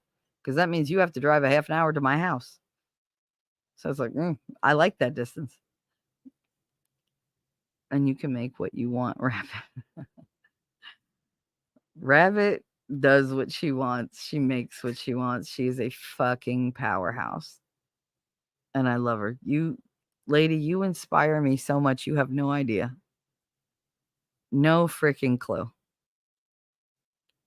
Because you've been through it. You've seen it. You've lived it. And you're still here and you have such an amazing heart and such a giving, like nurturing spirit. And yet you're a badass. And I want to be like you when I grow up. I'm not ready right now, just so you know. But when I grow up, I want to be like you. I want to be like Rabbit. But yeah, no, I mean, it's so easy to get me to do things. I don't know why people try to trick me. Because you're just going to make me resent you when I fall for it. And I will fall for it because I'm unbelievably gullible sometimes. When I care about people, I'm blind to everything. Absolutely blind. Willfully blind. It's not hard to get me to do something for you. Just ask me. if I can do it, I'm going to do it. Every time. I hear someone in my kitchen. Is that Catherine? Can I have coffee? Yay! Because I have the chaos, but I'm missing the coffee and I'm doing the show. Say hi, Kate. I don't know if you heard her, but she said hi. I know I need coffee. This is why I'm like talking so like blah, blah, blah, blah, blah. But I heard somebody in my kitchen. I always know what they're doing based on sound. It's just I wasn't listening for the walker. So I didn't hear the click, click, click, click, click, click. Cooking is a hobby, so I have a Discord for recipe exchange. Yes, I know. I have to find the recipes on my old hard drive. I was going to do that yesterday, and I got into a long ass talk with Gary Lamb that soon included Winning Reality, and that was like a 8-hour conversation. So it was just like, okay, just loads of plans being made, points being made. It's the thing with Gary is Gary asks me questions, and the more I talk, he's like, "That's a show," like write it down. That's a show, and write it down, and then I'll say, "Oh, I got a show for you." Iris said, "You're speaking my language. The shit I have done in the name of love. It's why I have sworn off love completely. I will be the crazy cat lady." I don't mind being the crazy cat lady. I really don't. My cats are awesome, but I want to be in love. And I want to be in love with somebody who loves me back. I don't want to do one-sided. So if it comes to that and I find out that, like maybe they think I'm not good enough or whatever, or they're not like into me in that way, then okay. I won't try again. I won't. I know me. It was hard for me to fall in love even as a kid. Like you had to really like sweep me off my feet. That's what Billy did when I was with Billy. He love bombed me so well. So well. 357 said, "My girlfriend is a crazy cat lady and I'm a crazy dog person." It works. Oh, I mean, that's good. Rabbit said, "I'm just a crazy old lady." And I love you for it. I love you for it. But yeah, no, Billy swept me off my feet. And it was so much at once. It was just, oh my God, it was constantly coming at me, coming at me, coming at me. It was all the attention. He gave me attention. He gave me good attention. He complimented me. He took me out. He showed me off. He was proud to be with me. He told everybody about me. We'd lay in bed watching TV, in his room for hours. We had sex every fucking day, sometimes 2-3 times a day. And it was just like everything was there. There was every element. As soon as he decided that I was not going to, be good breeding stock, he turned on me, and it was all fighting. Everything I did, he had a problem with. If Katie said something and interrupted him, he'd fucking fly off the handle. "You're a horrible mother. You got no control over this goddamn kid." Da-da-da. And the thing is, he adored Katie, but it was any excuse to attack me. Now, he didn't attack with his fists or anything because he knew better. I've already had a fist fight with Billy when we were in high school. I almost broke him. And it was just like, ugh. But no, he was the words, man. He knew what to say. Because we were together, a year and a half. He knew where all my buttons were. He made sure. Like, he asked me so many questions. Like, I still love to answer questions, but I edit now. Like, I'll leave shit out. I'll tell you the story, but I won't tell you the whole story. Because I don't want you to be able to push the button that they pushed to get me to that place. And he knew all my stories. I mean, I never told anybody what my father did. I allude to it, or I just say he molested me. And it's just like, I just leave it at that. But I don't give the details. And some people are of the mind that I shouldn't, that it's a private thing and whatever. And I know I won't do it on here, but I will have to tell somebody. And I don't know who to pick for that. Because the one that I should have I don't think he can deal with it. Or she could deal with it. Or I know Christine can't. I know she can't. For all being a fucking tough state trooper, she could never handle that conversation. And I don't know of anybody right now who could. I want to tell my therapist, but I'm not close enough to her to share that. See, that's the thing. Like, I need that connection to open up. So maybe it's just not something that I can say right now. Maybe it's not something I can talk about. And it's got to be buried again. But I did unpack a lot of it. So the pressure's much lower than it used to be. I mean, I'm not a, pressure cooker ready to like pop off. I got a few years grace period in me right now. Peace of mind will come eventually. Peace of the soul. That's what I'm shooting for. I don't like to cook. However, I like to eat. So I cook. I don't know. I cook. And it's because I have kids. Oh, believe me, like, I know. I used to like look at my daughter. I'd be like, didn't I just make you meals yesterday? Like, we got to do that all over again. As much as I love to cook, sometimes you're just tired. Yeah. Like, let's order in. I followed Mama around the kitchen. Always wanted to help make stuff. Oh, yeah. Oh, yeah. Earmuffs. She's got thick thighs? I don't know what you're talking about, earmuffs. 357 beats. My youngest son, who's 4, is like that. I let him help as much as I can. Yeah, I was always in the kitchen. My grandmother kept me in the kitchen. We did everything at the kitchen table. Homework, crochet, it didn't matter. That's where the TV was. Like, it was up on the wall. She had one of those like bar brackets to have it like up toward the ceiling. And this was back when the friggin' things weighed like 100 pounds. And we did everything at the kitchen table. So, I mean, I got to watch her, shell peas. I learned how to like shell and devein shrimp. I had to learn how to clean out so much squid.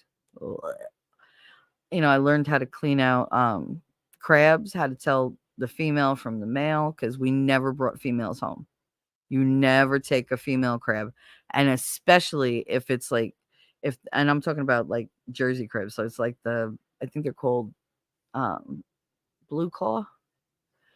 But you don't take any that have coloring on their belly, because that means that their eggs are maturing or something. So, I mean, those were the rules they told me. So I'd always throw those back. But yeah, no, I learned how to, deshell them and get them ready to be, be put in the freezer and stuff like that. Oh, the poop vein and shrimp. Yeah. Mm-hmm. That was a bitch till I like got my own method, and I'm not telling, but it was like my own little hack. It was like, all right, whoop. My grandmother used to use a knife, and I was not trying to use a knife that I would slice through the shrimp into my thumb, because nobody wants to eat bloody shrimp. But a toothpick works wonders. And we also had like this crab pick for when you make the crab and you want to like reach in to get the rest of the meat. So it was flat with like a little hook on the end, just a little hook. And I would use that, and I would just start at the tail and straight to the end. 1, 2, 3, done. God, I learned to do so much at that table. And thing is, like, I'm sitting next to that table right now. It's literally right next to me. Out of everything my grandmother had, I refused to give up the table.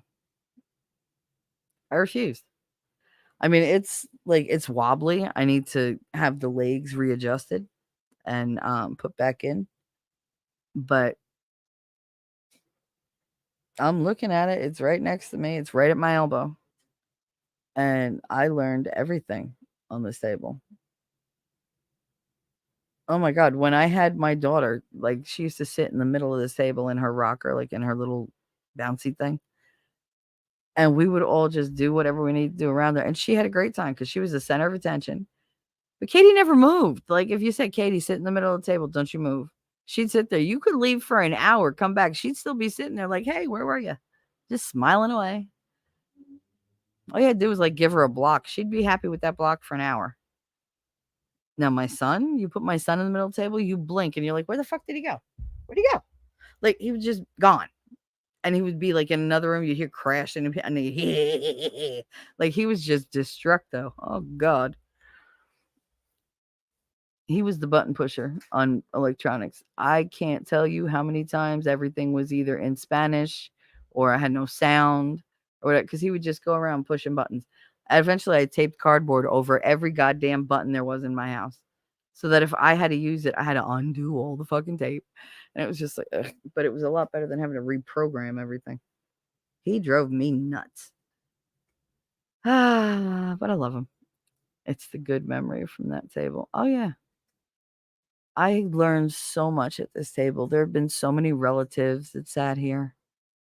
I used to love when the relatives would come down from Canada.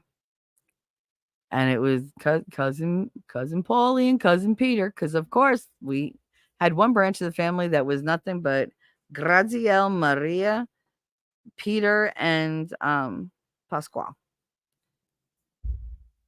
And we didn't have a lot of Pauls. We had Pasquales. We had a couple Paulies. Coffee. Thank you, Katie. Katie, my beautiful Katie. You're the only girl that I adore. And when the moon shines over the cowshed, I'll be waiting at the kitchen door. She loves that song. I've been singing that to her since she was a baby. Mary, Peter, and Paul sums it up. Yeah, well, I mean, we had a lot of them. A lot. Everybody was either like something Ann or like, ugh, and then my mother comes out with me. Dawn. Like, really? You read my birth certificate, it says Michelle Dawn. And I'm like, oh. I don't think I would have liked Dawn as a name. It just doesn't fit me. But what would you call me? Dawny? Like, it's dish detergent. No, Michelle fits me much better. Shelly even more. Somebody asked me if they could call me bitch, and I was like, I'll answer to it. You can call me whatever you want. I don't give a fuck. I really don't. You could just, after friggin' Sean with the Trish thing, that was my last fight for that argument. Now it's just like, call me whatever you want. I don't care. Just don't lie to me. Don't be an ass. So, oh, the clip I wanted to show you guys. No, I showed you guys the clip. But for those who come in late, Steve Gosney was on Winning's show last night. And they were talking about, all the stuff that Steve likes and, music and marriage and his books. And it was just it was such a good, it didn't feel like an interview. It just felt like two guys sitting down, shooting the shit, getting to know one another. And it was fantastic.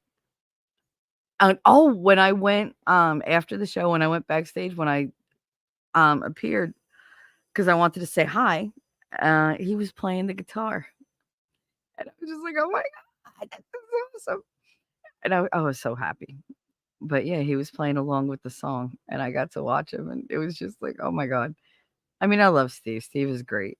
He's funny. He's sweet. He's wholesome. So fucking smart. Good God, that man's brain is like, ugh.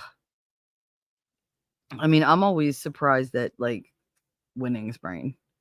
But him and Gosney going at it like back and forth, and I was like, wow, he's really like letting Steve just go for it. I was so proud because he handled it like such a professional. It was so flowing. Like there was no hiccups, there was no audio problems. It was great. I'm so happy for him. He needs to succeed because he deserves it. He works hard on the stuff he does.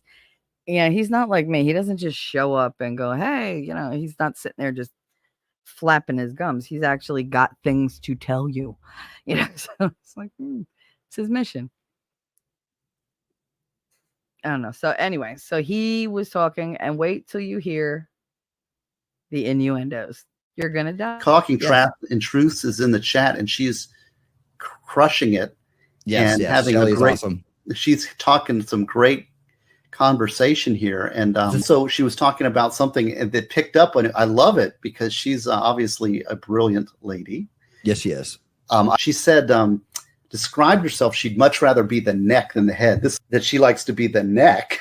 And Emily Branca, Andrew's wife, said that exact thing because it's a complementary relationship that men and women have, and that's why I believe in marriage and in traditional marriage and traditional male-female relationships.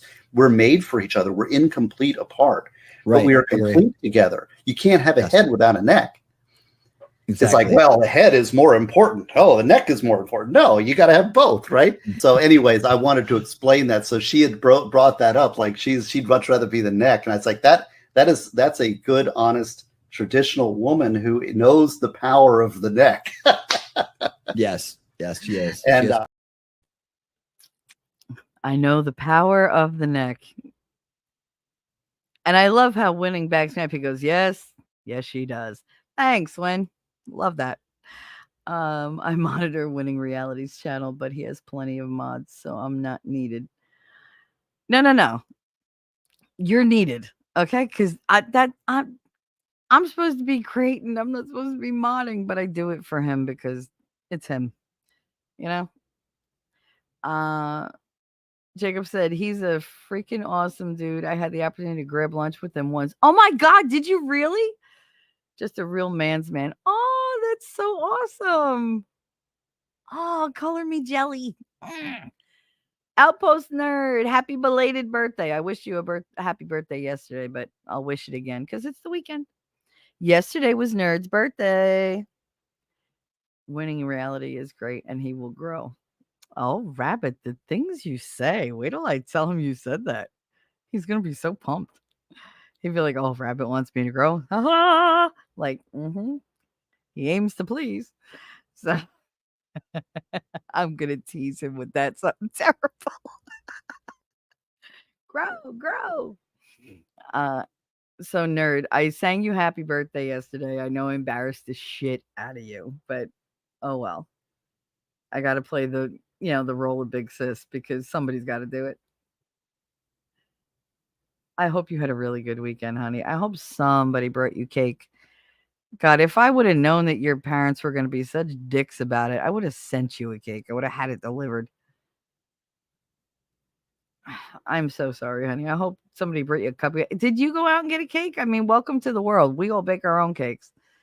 Rabbit baked her own. I baked mine.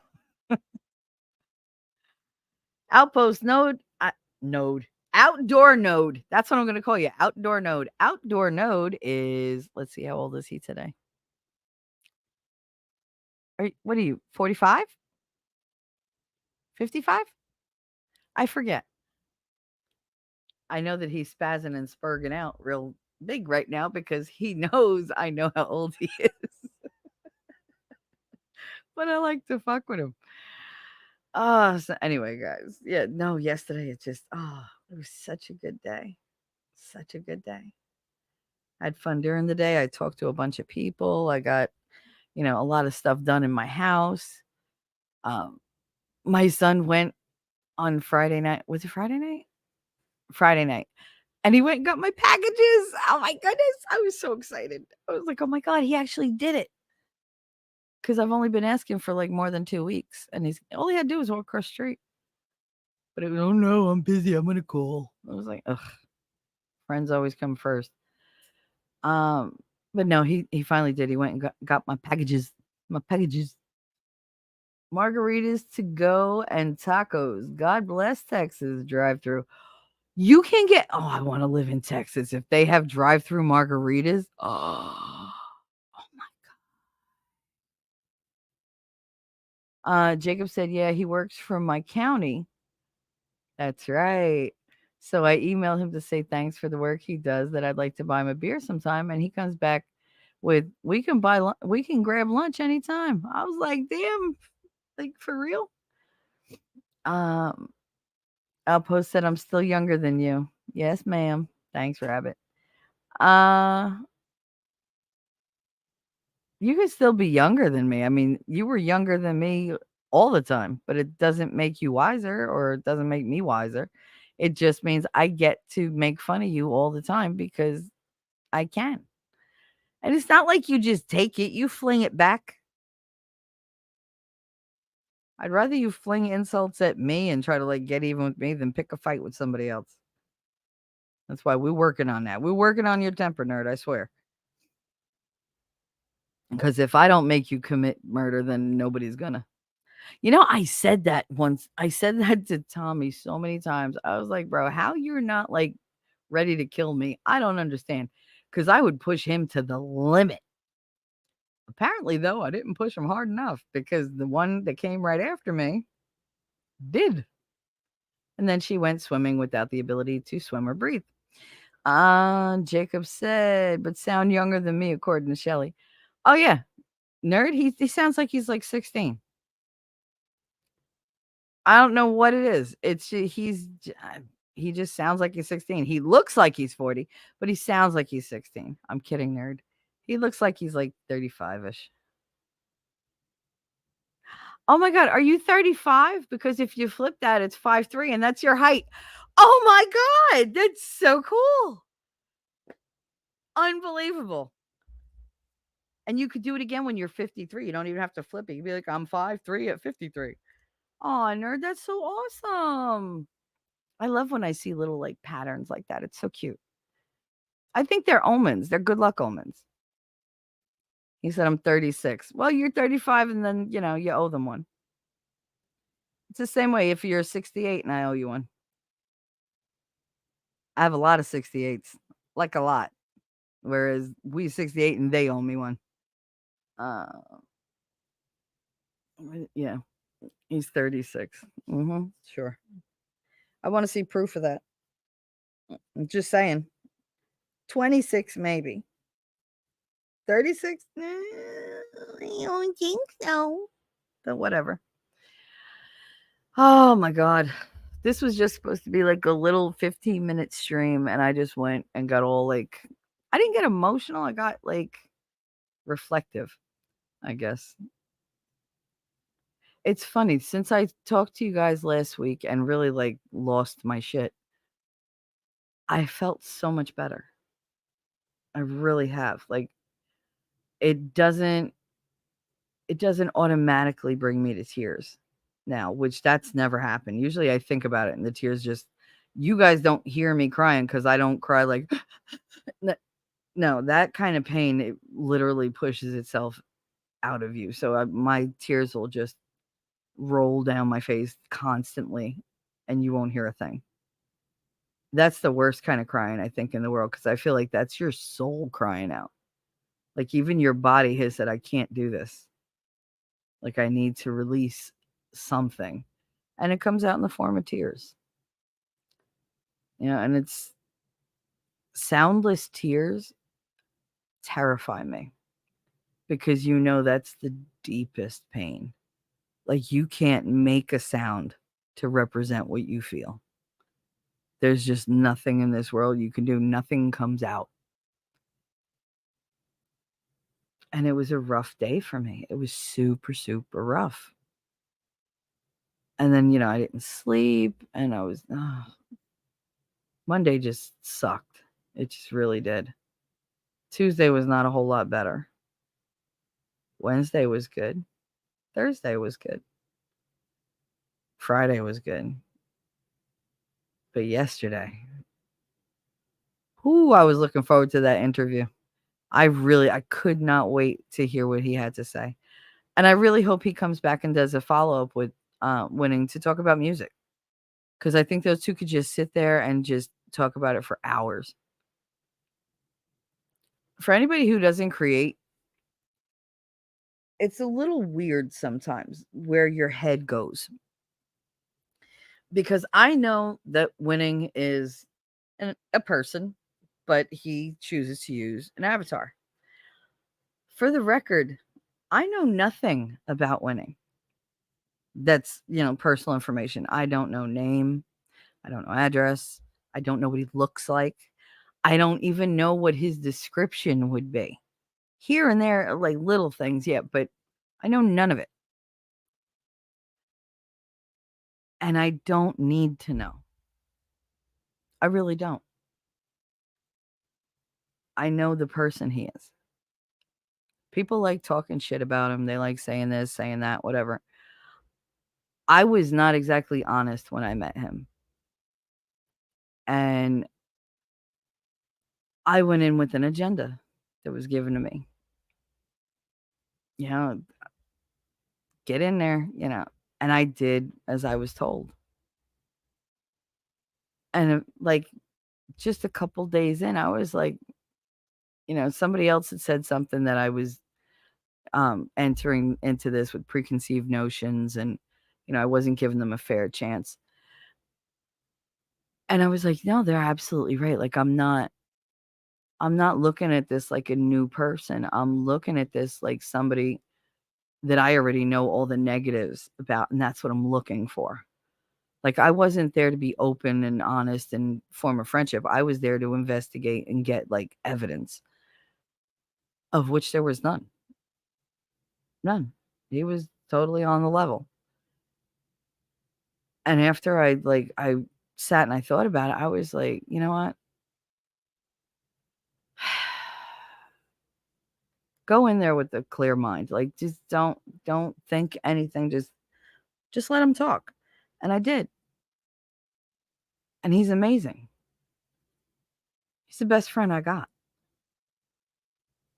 He's the absolute best friend that I could ever hope for. He listens to everything. He answers. He remembers things. He has so many philosophies that some of them I'm like, were you drunk when you thought of that one? Like, and he'll laugh because he, like he says, he'd rather know the truth than be right. But like, I'll argue with him. I'll argue back and forth, or he always wins. Unfortunately, that's why they call him. That's why he calls himself Winning. But no, I got to know him, and then I felt guilty because I had went to him under false pretenses.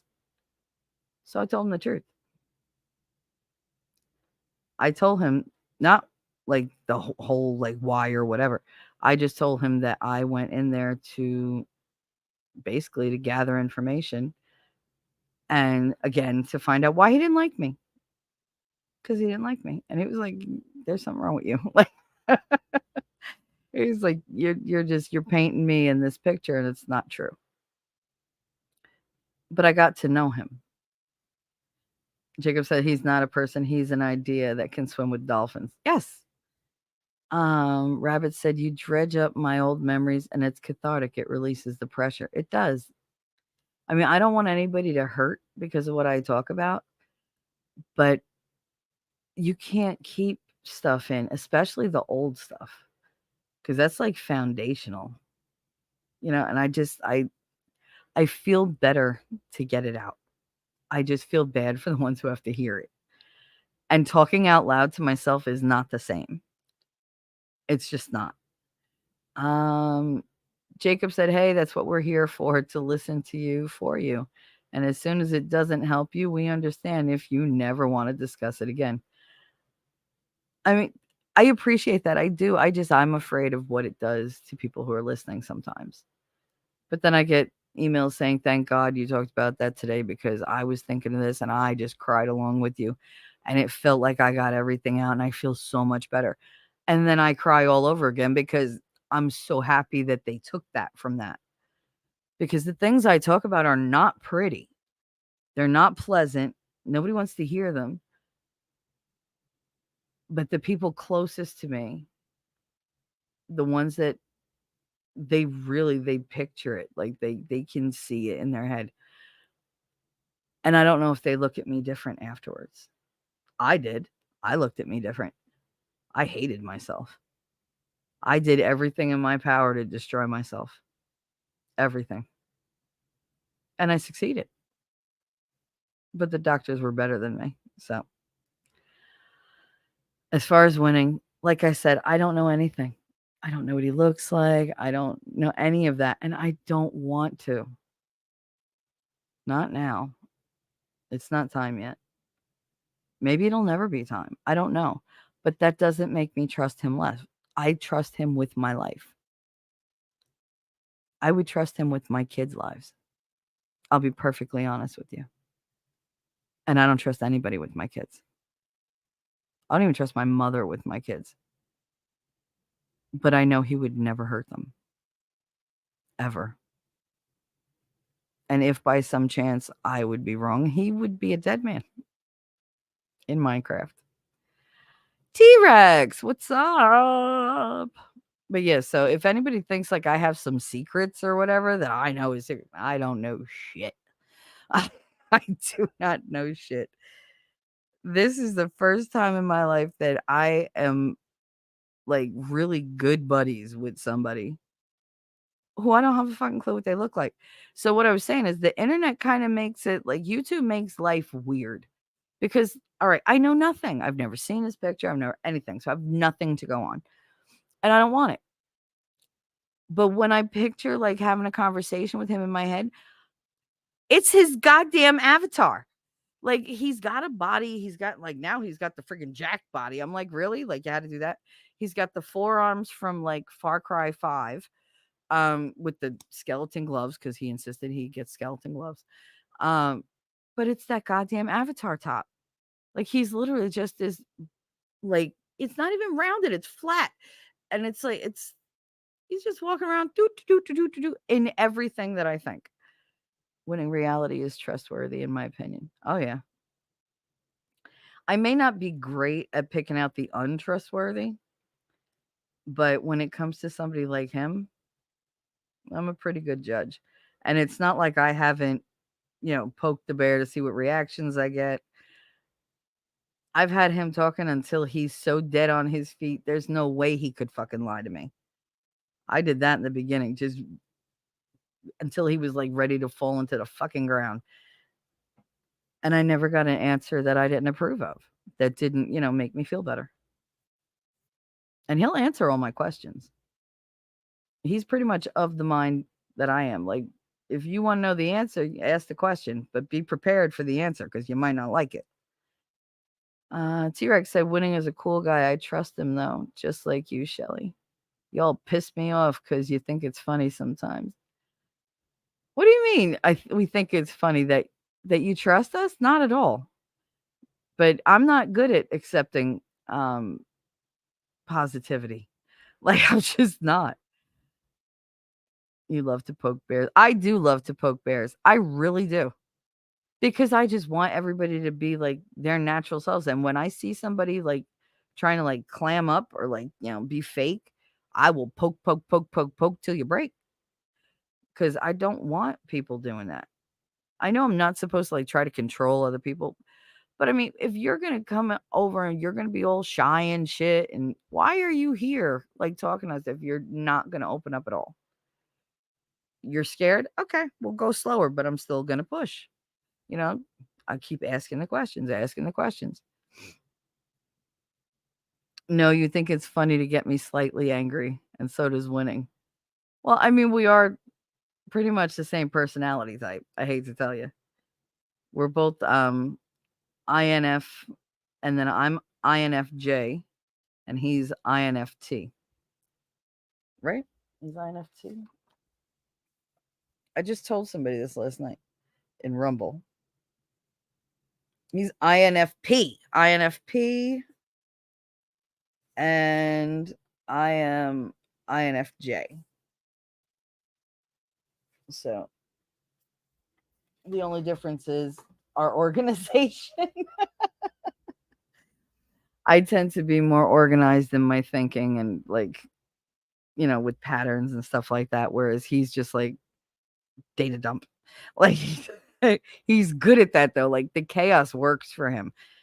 That kind of chaos doesn't work for me. I need organization so I stay on track, but I can't write it like all the details down. I just have to have the schedule so that I keep to it.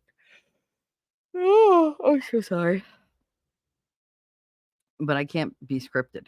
I don't like being scripted. I scripted the other day. It went pretty good.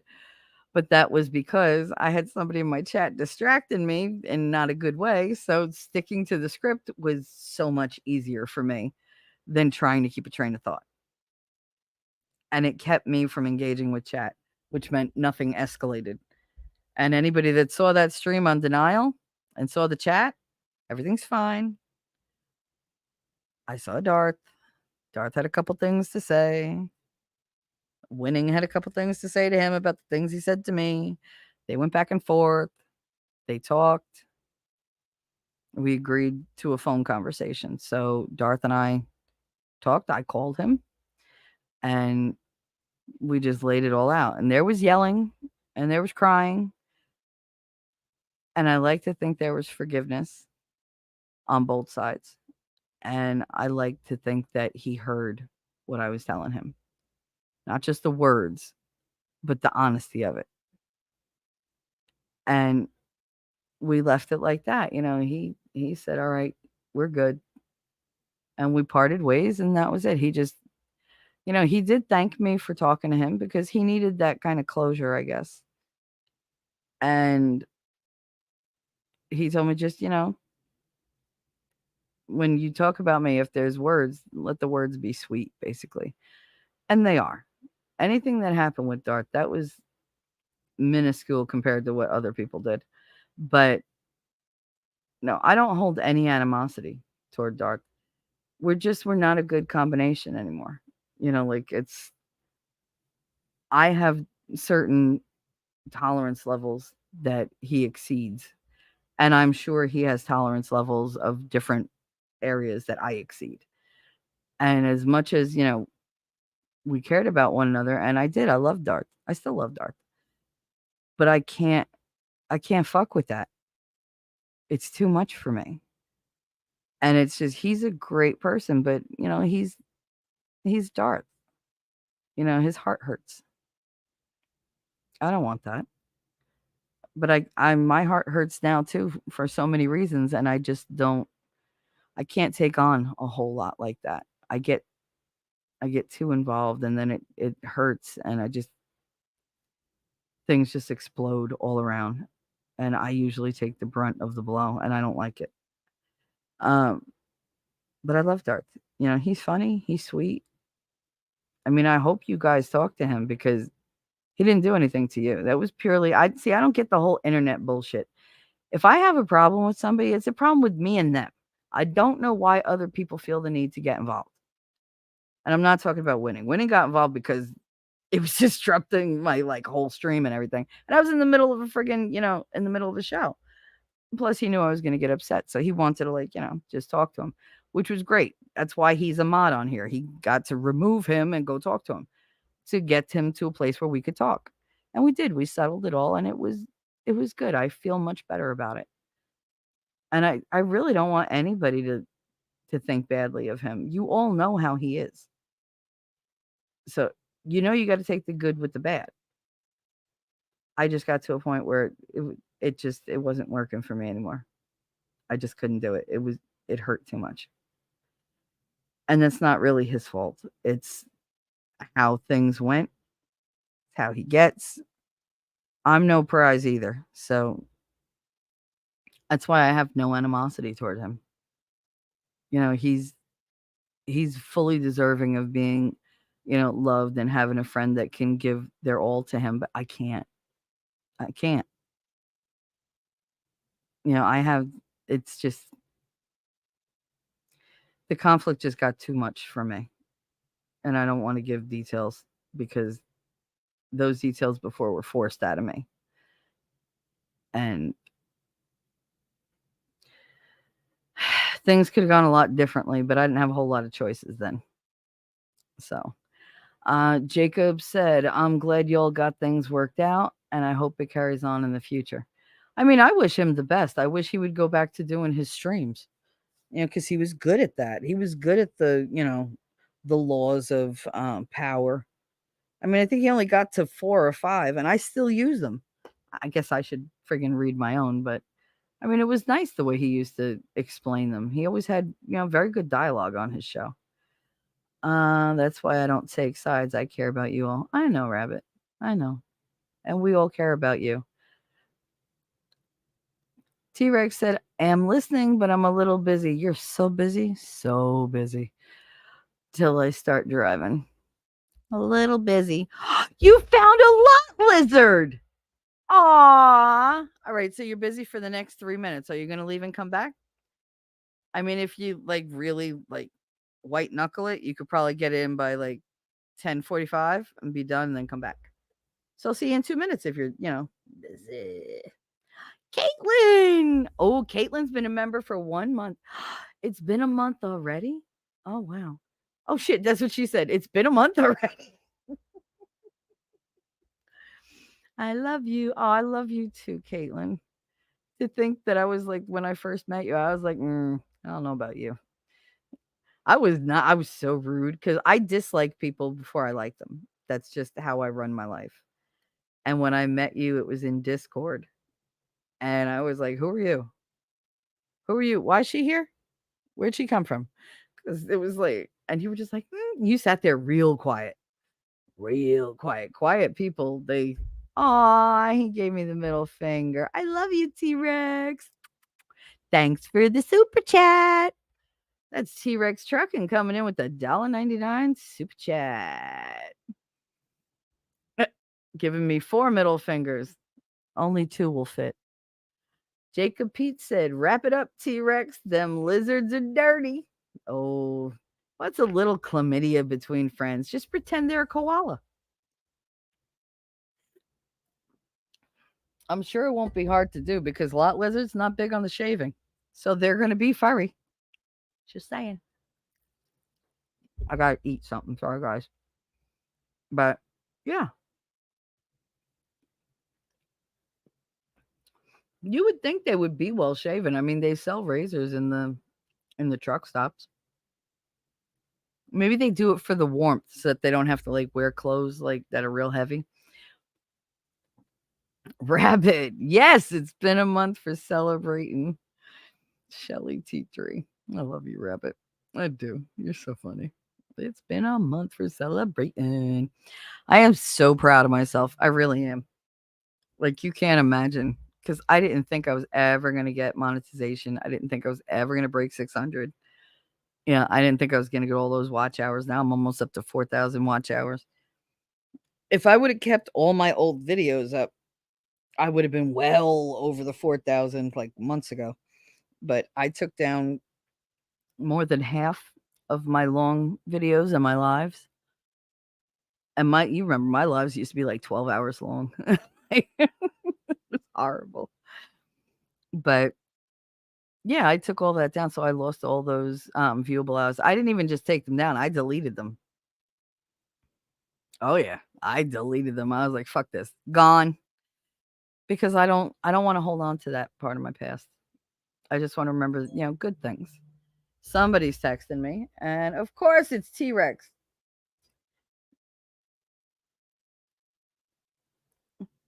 What'd you say? You're going to kill me? In Minecraft? We don't play Minecraft. You think you got what it takes? Bring it. Bring it. You're full of caca. Full of caca. Why can't I? Oh, I cut my nails and now I can't reach in to turn the damn thing off. There we go. I was looking at my nails yesterday. I was like, oh my God, they're so long. They got to go. Got to go. I don't know, guys.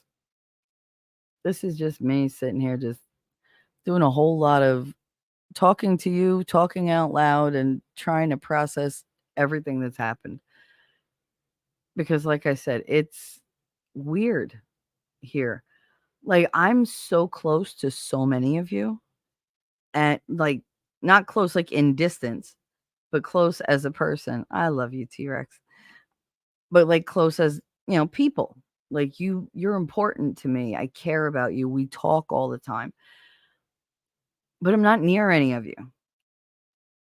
So when something happens and I want to, you just don't understand the need I have to like hug you people. Like, I just want to hug you and hold you and be like, it's okay. Everything's okay.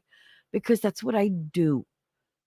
I will wrap myself around you and just hold you, and I will just sit there and I'll hum or sing or whatever until you are calmed down. And trust me, it's much better in person. But I can't do that. And it's so frustrating. It's so frustrating. Like, sometimes I'll be, talking to Winning and I know he's on the phone, but I can see his avatar in front of me, and I will look around. Like, I'll look up and go, what? Like, looking around the room instead of looking at the computer screen, because that's where he is. He's not out here. Love my mouthy baby girl. Thank you, Rabbit. I am very mouthy.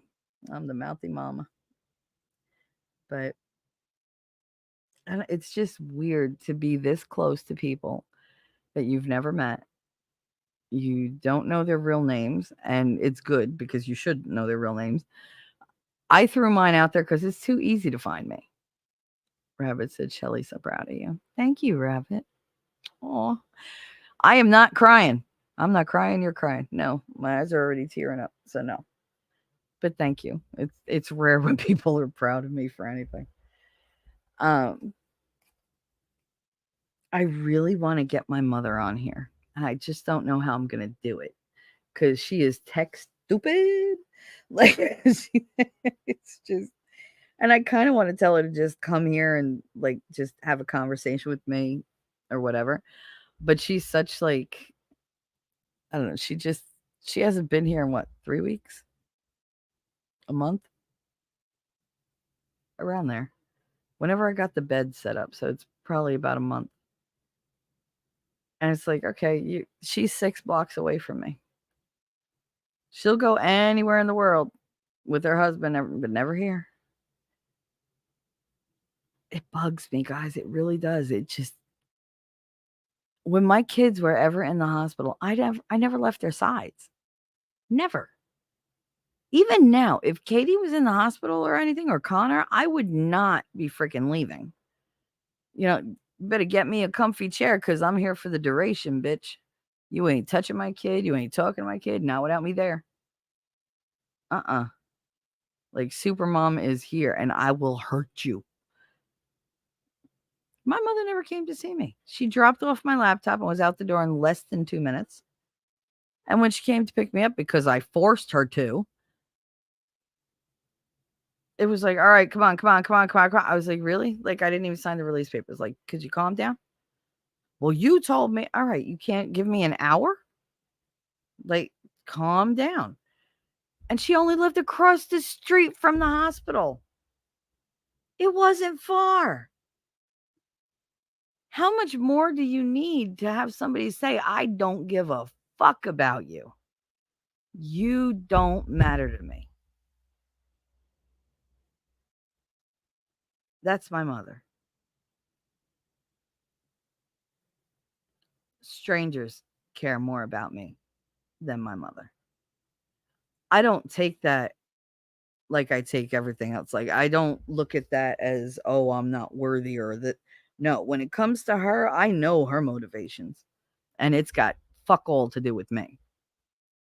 Which is why I can still talk to her and, whatever, because I know it has nothing to do with me. It hurts me, but the reasons they don't have anything to do with me. That's all her. That's who she is. And I had to eventually accept who she was. She doesn't have the same heart as me. Because she claims that she had it, hard growing up because your uncle was the favorite one. She's like, it was always my brother. My brother got everything instead of me. Okay, well, that's bad. Did anything really bad happen to you?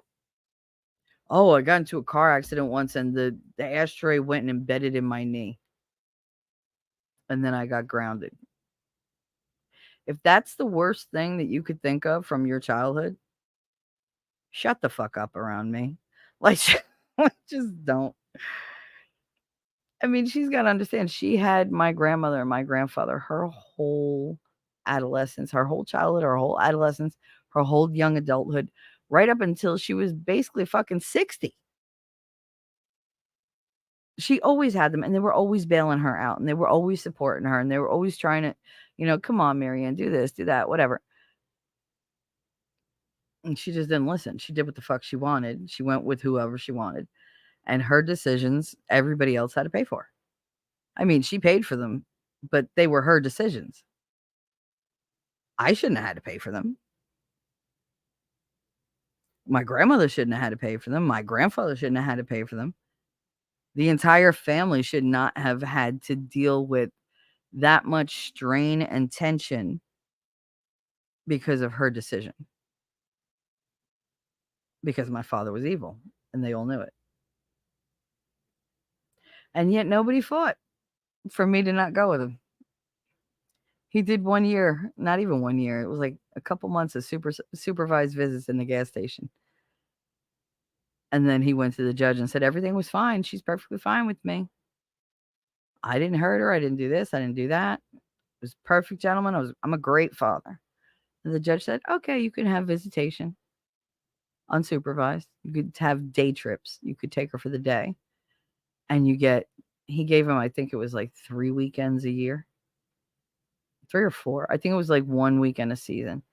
But I very rarely did the weekend thing because it just, no, I would beg them, please don't. I don't want, I'd get sick. I would make myself sick. May or may not have threatened to Minecraft his slam pig a handful of times. I admit to nothing. Everyone is different in that respect. My father only talks to me on holidays and my daughter's birthday. Okay. That's probably partially my fault, though. I mean, I don't think anybody's like completely at fault 100%. There's always blame. There's enough blame to go around. I hate playing the blame game because then everybody feels bad. But sometimes you have to because people don't want to be accountable. And you have to be, or you wind up being the shittiest person. Rabbit said, I've always been strange. It's part of my crazy. Yeah, me too. I was always the square peg for the round hole. Like, it just, I'm more the triangle peg. Or the highlight peg. You never know. So you threatened to Minecraft his pig a handful of times? His slam pig. Oh, does he have a new wife? Or girlfriend or whatever? Because that's what I would call a slam pig. T-Rex with the super chat. Thank you very much. Something Argyle says because she has major issues with her mother too. Chosen family can be more important than blood. You and Winning and Jessica Reloaded are my chosen family. Oh, that's so sweet. Oh, we love you, T-Rex. See, you fucking made me cry. God, I hate you.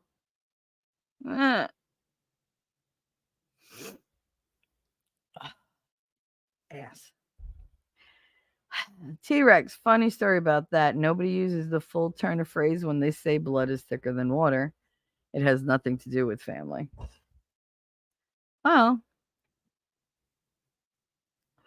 the full phrase is the blood of the covenant is thicker than the water of the womb. It means the exact opposite of what people use it for today. The blood of the covenant is thicker than the water of the womb.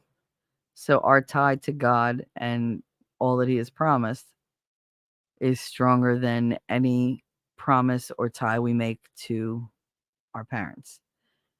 So your parents, you have to obey them and you can't disrespect them according to God, but their word is not final. God's word is final because it trumps everything else. I mean, pretty much when you got a guy who could just turn off the lights for the world and just snuff you up by going, no more people. And we just like all fall to dust. That's some power. That's somebody you listen to. You respect the shit out of them. I think one of the things wrong with the country, like with the world in general, where did the fear of God go? Y'all remember having the fear of God? You had fear of your parents because you knew if you didn't do right, it wasn't like they were going to beat you for no goddamn reason. I mean, all right, some of them would, but for the most part, good parents, they disciplined you when you did something wrong. They didn't discipline you just because they walked in the house and you're wearing a blue shirt. Get me a switch, boy. Like, no, that's not how it worked. The same thing I think with God, like I don't think he's eager to punish us at the end. I think he might, like let you know what you did wrong, but I think he'll also let you know what you did right. I don't believe that I'm going to hell. I mean, I know I joke about it all the time, and there are assholes on the internet that call me the devil. They can go fuck themselves, but I don't think I'm going to hell. I really don't. I'm a good person. I've always been a good person. Even at my meanest, I still would help people. And I didn't want anything in return. I never expected anything in return, and I was uncomfortable if they gave anything in return. I always found a way to give it back. I'm not good at accepting gifts. I mean, I get so uncomfortable. But luckily it hardly ever happens, so I don't have to deal with it. But I think that God's going to look at my life the way he looks at everybody's and go, all right, you made mistakes, but you learned, and you were a good person, and you still have a little bit of that purity in your heart. And that's hope. Hope that things get better, hope for other people. Most of my prayers are for people I've never met. I don't pray for my family. I mean, I pray for my kids, pray for my mother and her husband. I'll occasionally pray for my sisters or my brothers. But for the most part, it's all you guys.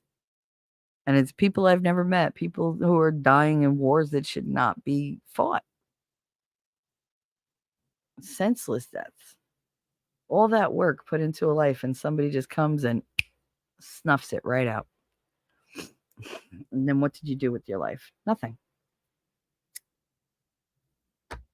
Because now you're just a memory. I'm not ready to be a memory. I don't think I've felt like that before. Ever. I have been thinking of my own demise, my own unaliving since I'm 12. That's when it started. Because I couldn't escape anything. See, even though I couldn't remember the memories, the shame was thick. And I never understood why. That is maddening. To feel guilty your whole life, to feel ashamed your whole life as a kid, you're growing up through that and you don't know why. And then when I was given the reason, that was like, part of me was relieved. I knew why I was feeling that way. And the other part was like, holy fuck, this is a lot. And my shame just skyrocketed, and I couldn't think anything but just checking out. Even in the hospital, I wanted to live, but sometimes the pain was so bad. I was like, just kill me, because I can't take this. I begged them to kill me. When they were working on the back of my leg and they had to scrape it and take all the the skin off that was bad and whatever, I was conscious for that. They gave me a little local that, guess what, didn't work. It numbed that section. It didn't do shit for the pain from the inside of my leg radiating out. and shooting up. It didn't help my feet that were burned. I wanted to die. I literally, I was like, just kill me, kill me, kill me, kill me. And then when it came to that point, I was like, oh my God, I don't want to go. I don't want to go. There was that light.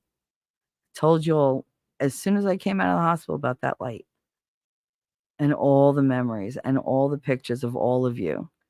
Tons of icons. Now I look back and I can laugh because I was on my deathbed thinking of icons and like fighting for like to live so that I could get back to those people and not leave them stranded. And all you were icons. Like I had no voices to go with it. I had nothing for most of you except how I think of you. So y'all were like cloudy and lit up and whatever, but it was so little to go on, and you have no idea how it affected me. Like I was like, no, I can't leave them. I don't want to leave them. I love them. And I came back, and I came back a little, more pep in my step, a little bit of a different attitude, but I was still like, meted up, God, to the gills. They had me drugged. And I was just angry because I couldn't do what I wanted to do. I wasn't healing fast enough. And then shit hit the fan and I started over. But look what I got out of it. I got to know like a bunch of people who are amazing. I got real friends, real people. People I could be proud of. People who were proud of me. Who wanted to see me succeed. People I wanted to help them succeed. And it was totally unexpected, but I love my life right now. Yes, there are things I want to change and things that have to improve, but I also need time for those. And I need the resources. I don't have the resources right now, but they're coming.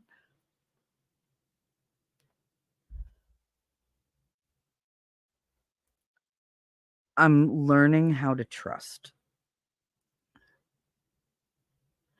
And I'm learning how to love without expectation, like without special expectation. Now I have to learn how to let somebody love me because I don't know how to do that. I don't have a lot of practice.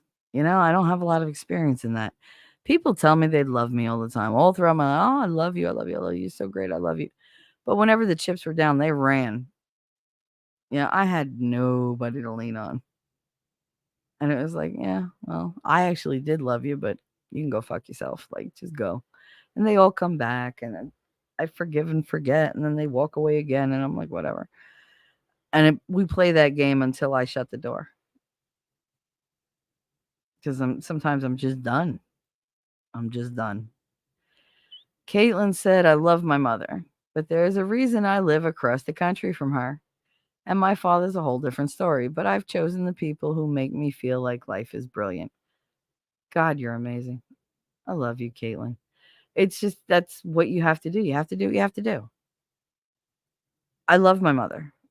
I do. I love my father. I wanted to hate him. I did. But I didn't. I dislike him immensely. Vehemently. I loathe him at times. But he's still my father. I can't not love him because I would have to hate all of me if I hated him. I have to be able to look at his picture. And let me tell you something, looking at that picture a year ago would have reduced me to nothing. I would have been a 3-year-old rocking in my chair, crying for somebody to make it go away. But I can look at him now, and I can look in his face, and I can see that he was malevolent. Morning, Spicy. I could see that he was damaged, that he was evil. but I can't look at him physically and think that there's something wrong because I have his eyes, I have his cheekbones, um, I have his temper, I have his cruel streak,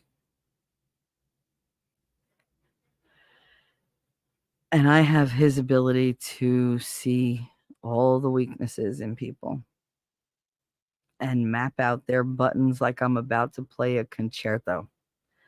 Like, that's just how it is. But I deny those parts of me. Not deny them like they exist. I deny them usage.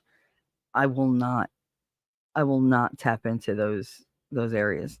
I avoid them like the plague. They're all boxed up, vaulted up. There's chains on the boxes, everything. I can't. Because if I ever let that out, oh, it's like Armageddon for a lot of people. Caitlin, and you, Shelley, are brilliant and wonderful. Ooh, thank you. And you make my world so much brighter. I'm glad we became friends. Aw. Y'all need to stop trying to make me friggin' cry.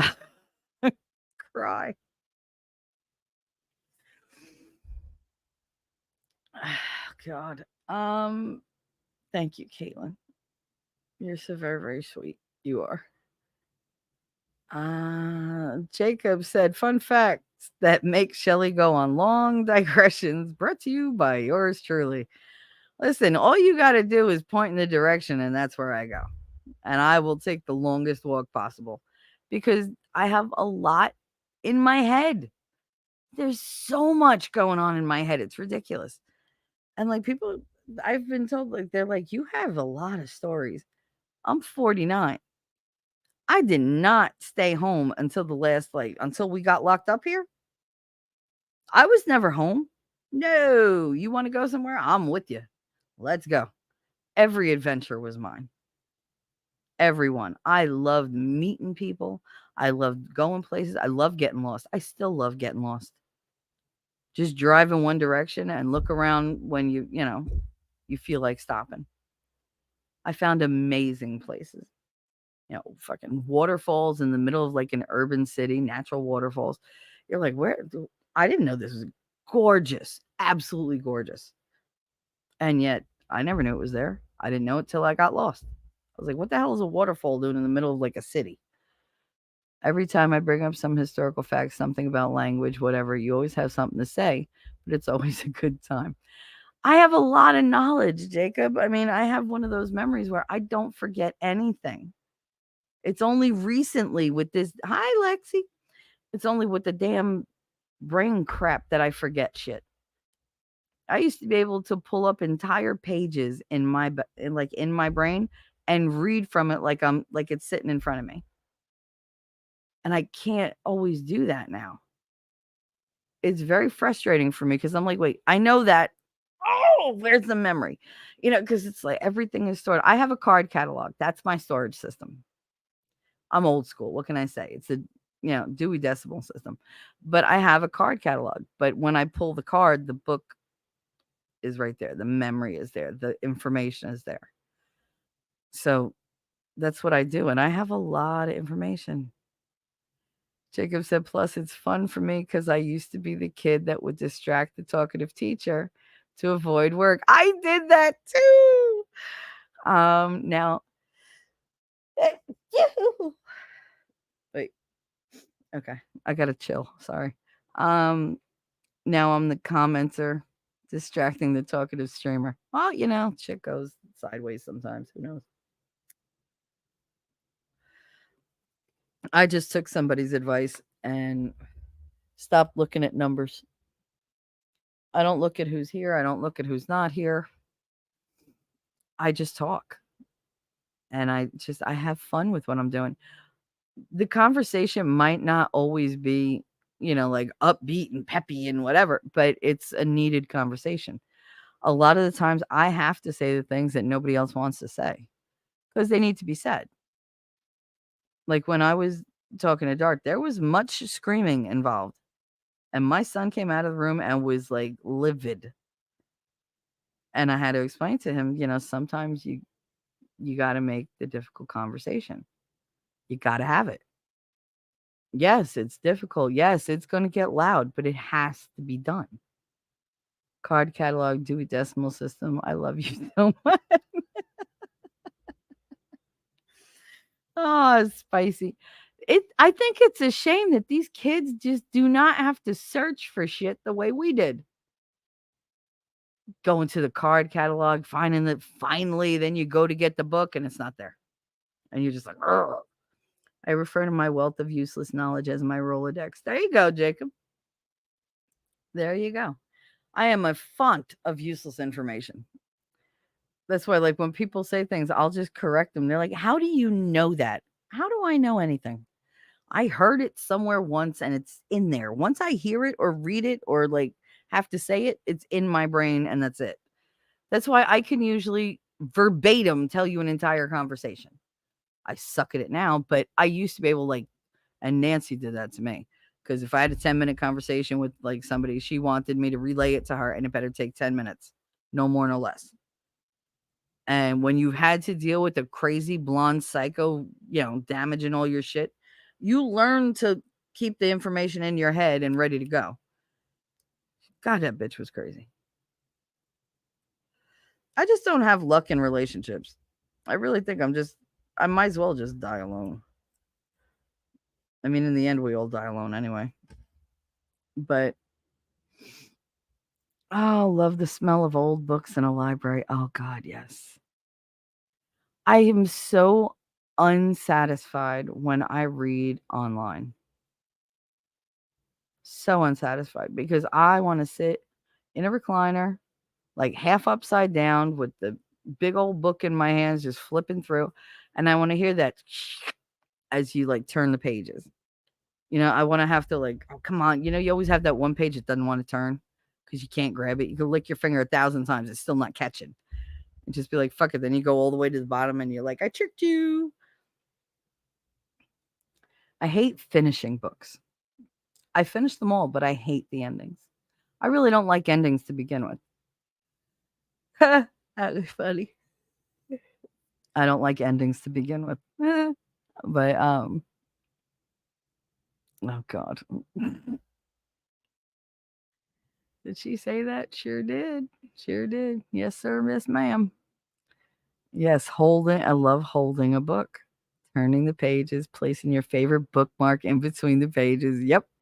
I had a unicorn rainbow glittery kind of bookmark that had a long double weaved thing of yarn going through the hole at the top of it. And it had like the little tassel on the end of it. Oh, I love that bookmark. I had that for years. I still have it. It's somewhere in my little library. Most of those books are, they're put away. Like I have all the Harry Potters. I have all the Sookie Stackhouse, True Blood books. I have all of that one. Oh, what was it? She was the chick that she died and became like a vampire, and she was like real ditzy, and she was so great. I can't remember the goddamn name of the book, but it was a whole series. It was like, I don't know, like 9 books. I read them all. And I used to read them in like half a day because I read quick. What other books do I have? I have all the Twilights because yes, I like the Twilight books. I watched the movies many times, but I hate Kristen Stewart. She can't act. There's no substance there at all. What other books? I know there's other books that I read. Harry Potter, Sookie Stackhouse. I have Star Wars books. I have a lot. Oh, Anne Rice. So many Anne Rice. True Blood, Sookie Stackhouse. Have you never read them? Girl, you got to read those books. They're amazing. Oh my God, if you never read them. It's like the Southern Vampire series or something. It's all based like out of Louisiana. And the characters are amazing. The action and romance, the sex, it's so good. But yeah, you should. I recommend those books. It's way better than the TV show. The TV show didn't do it justice at all. At all, at all, at all. The only reason I ever watched True Blood was for Skarsgård because oh my god, I love Eric. But he was just I knew he'd be naked in most of that. So Jacob said, guilty of that one myself. One of these days, if we discuss something I actually know about, I turn into a Wikipedia article and you practically have to yell at me to get me out of it. That's you. There's T-Rex. There's Nerd. There's Winning. That's me. You're not alone. Trust me. When we go on a tangent, when we know something and somebody has the nerve to like argue, you're like, wait, stop. Just sit down. Because I'm going to school you on this because you don't know shit. I did. My son was lucky he got fed. I couldn't put them down. Oh my God. Yeah.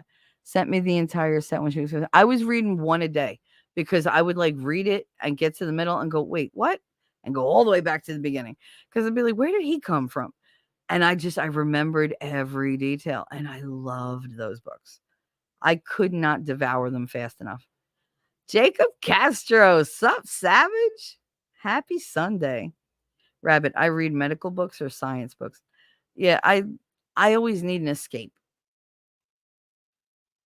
That's what I read the books for. I read them for an escape. So that I could go off into a distant land and not worry about what the fuck is going on in this one. But yeah, books used to, they were my solace. I love them. When I was little, I used to go, grocery shopping every Saturday with my mother. And they used to sell Archie books. Remember Archie comics? But they used to have Archie Digest, Archie Double Digest. And they would have 3 or 4 or 5 of them. And I'd be like, Mom, please. And I never got denied books. That's the one thing. They didn't care how much money it came to. Books. I had I had a headboard that was like a shelf unit. And you could, put stuff underneath, like behind the like little sliding doors and bars. And then you could put stuff on the shelf on top. All mine was books. All books.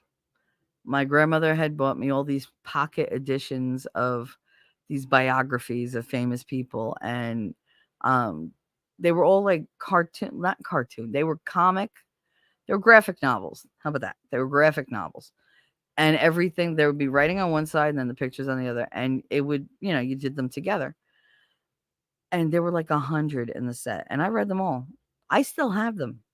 Because occasionally I'm like, oh, how did that go? And I'll just go read them because it's just, they're fun. I had the whole top was all Archie Digest. All of it. I loved it. And that's what I used to get lost in. I used to get lost in my books. And just reading online is nice, but it's holding a tablet in my hand while I'm reading is not the same. It's just not. I like the smell of the book. I like the texture in my hand, the weight of it.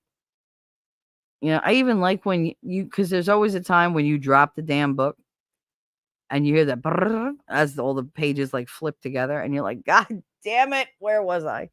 And you got to go through, and then you're like, oh, did I read this? I kind of remember it. Well, if I kind of remember it, I didn't really pay attention. Let me reread it. And that's how I get stuck reading for like 2-3 days, straight and not eating, not doing anything else. But yeah, no, I did love the Sookie Stackhouse books. But I can't God, I got to look that up because it was a vampire. Okay, so it's a book series on vampire. I think she was a secretary. Nope, that's not it. Vampire.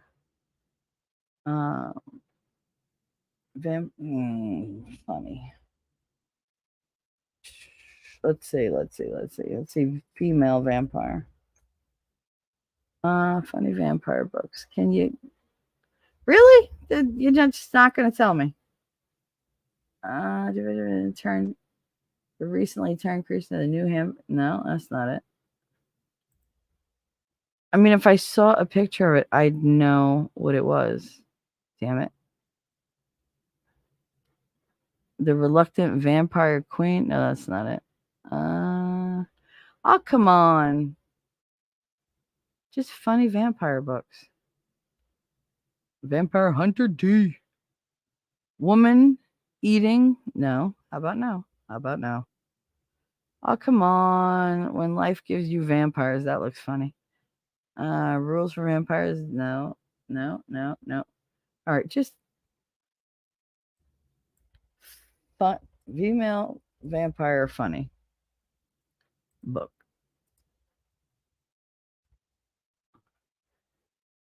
Undead and Unwed. That's the one. Okay, so it's a whole series. Where the hell is it? Okay, so Queen Betsy. That's what it is. There's a whole freaking thing of them. And they're written by Mary Janice Davidson. So they have all sorts of them. I don't think Undead and Unwed was the first one. No, I think it was the last one.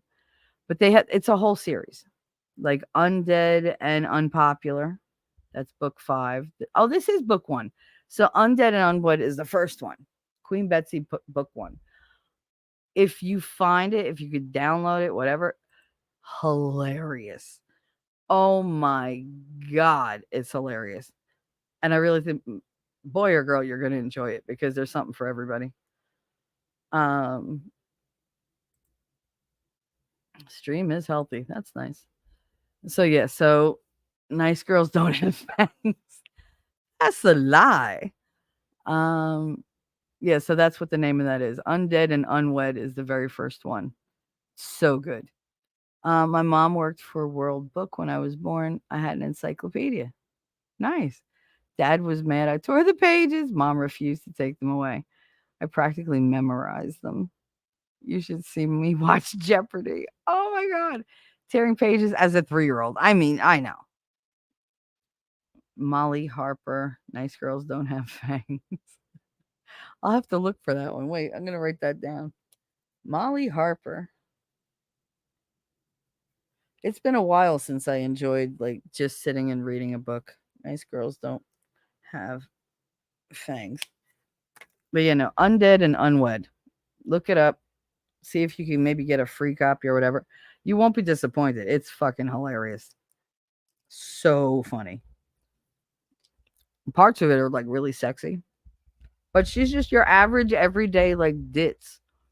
And she's just like, I'm a vampire. How the hell did that happen? Like, it's so funny. I recommend it. I don't often recommend books because everybody has different tastes.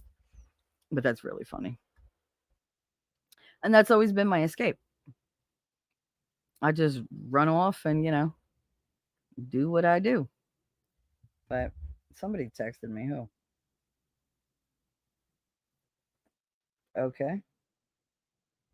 Whatever. But I'm going to wrap it up because I really need to eat. I need to feed my chillins. And it's been almost 3 hours. I feel better. I'm glad I got to show you guys the Gosney thing. That was hilarious. One more time. Because Jacob wasn't here before. Jacob Castro. So I edited out like a lot of this stuff because I wanted it to be under a minute. And I did this. I totally did this, Jacob. You ready? Caulking Trap and Truths is in the chat, and she's crushing it. Yes, and yes. having Shelley's a great. Awesome. She's talking some great conversation here, and so she was talking about something that picked up on it. I love it because she's obviously a brilliant lady. Yes, she is. She said, described herself. She'd much rather be the neck than the head. That she likes to be the neck. And Emily Branca, Andrew's wife, said that exact thing because it's a complementary relationship that men and women have, and that's why I believe in marriage and in traditional marriage and traditional male-female relationships. We're made for each other. We're incomplete apart, but we are complete together. You can't have a head without a neck. Exactly. It's like, well, the head is more important. Oh, the neck is more important. No, you got to have both, right? So anyways, I wanted to explain that. So she had brought that up. Like she'd much rather be the neck. And I was like, that's a good, honest traditional woman who knows the power of the neck. Yes. Yes, she is. And She is. Don't you love how Winning's like, yes, yes, yes, she is. And then Jacob Peets writes, Shelly does know the power of the neck, don't you, Shell? I was like, I'm going to kill him. And not in Minecraft.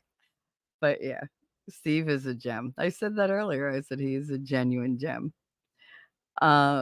She said, so funny. We love you, Shelly. I was like, of all the things, why did I say that?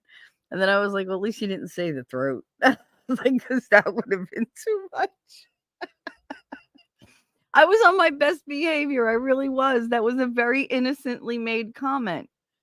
You know, he was talking about marriage and everything. And I had said this to somebody the day before that, you know, it's good to be the neck. The woman should be the neck because she doesn't have to make all the decisions. She can just be there as support, knowing that whatever this man is, you know, saying and doing, it's already gone through her. And it's a way, I think, to funnel your love to somebody, because what runs through your neck, your arteries and stuff like that. Like your heart is pumping, you know, up and down through your neck. It connects your heart and your brain. And I mean, that's what we really want, don't we? We want that connection. We want that mind connection. We want that heart connection. We want to make that soul connection. And it's very difficult because nobody's perfect. Nobody's going to give you everything that you want. Nobody's going to be everything that you want. Maybe people believe that they can find everything. And you know what? You chase your dream. Go do it. Maybe you will find them. But I ain't nobody's dream. I've known that my whole life. So it's very difficult for me to ever believe somebody's going to love me. And I do myself a disservice, and I do them a disservice. But that's the way it is right now, which is why I'm working on it. I figure I've come so far with everything else. It's like, this is just one more thing I got to battle and win. Because losing's not an option for me. I don't do that. I don't lose. Even if I concede an argument, I haven't lost. I've conceded. I admitted, okay, you're correct. Or I've said, I'm tired of arguing this. You obviously need to win this argument. Go ahead. You won. Go ahead. Shoot. You can go be right. You go be right over there, and I'll go be wrong over here, and just leave me alone. Like, I don't want to fight. If you need the win, take it. Best behavior now? Oh, excuse you. Excuse you. And thank you, Rabbit. I did read that. Reach out on Discord if I need somebody. I know you're always there. I know. It's just hard for me. And it comes and goes. You know, sometimes I absolutely have to talk, and sometimes I'm like, I don't want to say another word for like 2 days. Rabbit said, thank you all for being here. See you all soon. Yeah, we're going to wrap up. And Jacob, I was on my best behavior. How dare you, rude. Wasn't I? I think I was on my best behavior. I don't think I said fuck once. I mean, all right, maybe not my best behavior. I mean, I wasn't on like church behavior. But I mean, I was, you know, polite. I was, you know. I know you like misbehaving, Shelly, and you get that so often. But this was Steve Gosney, damn it. Like, I was not going to make an asshole out of myself in front of him. That's for the second meeting. But no, I mean, I would never sabotage winning streams like that. I want him to succeed. And he's got everything it takes. Now he just needs the opportunities. You hear me, YouTube? Stop shadow banning.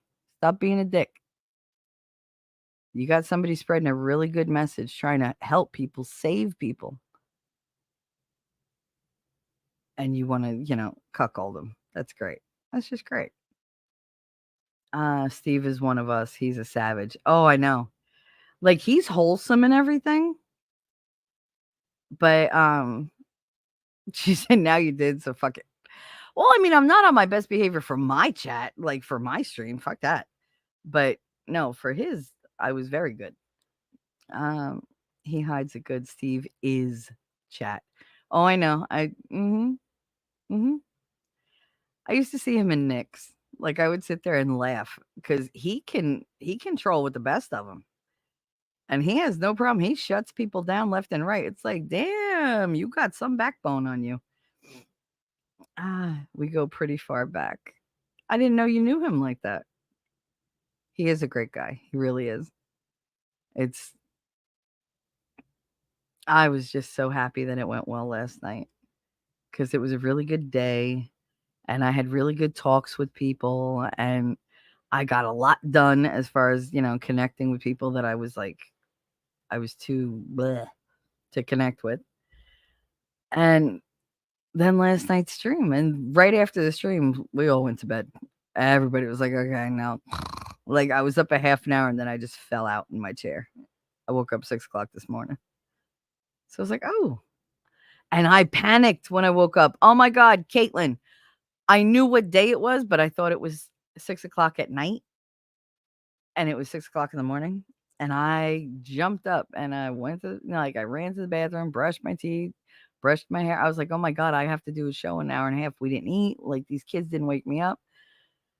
And I was in the middle, doing stuff. I just made the bed. And I said, wait a minute. It doesn't feel like 6 o'clock at night. And it doesn't feel like I slept 18 hours. So wait a minute. Let me go look at this damn computer. And I looked at the computer and it said 6 a.m. I was like, you fucker. What's the date? Oh, it's still Sunday. You fucker, because I was worried it was 6 Monday morning. I was like, oh my God.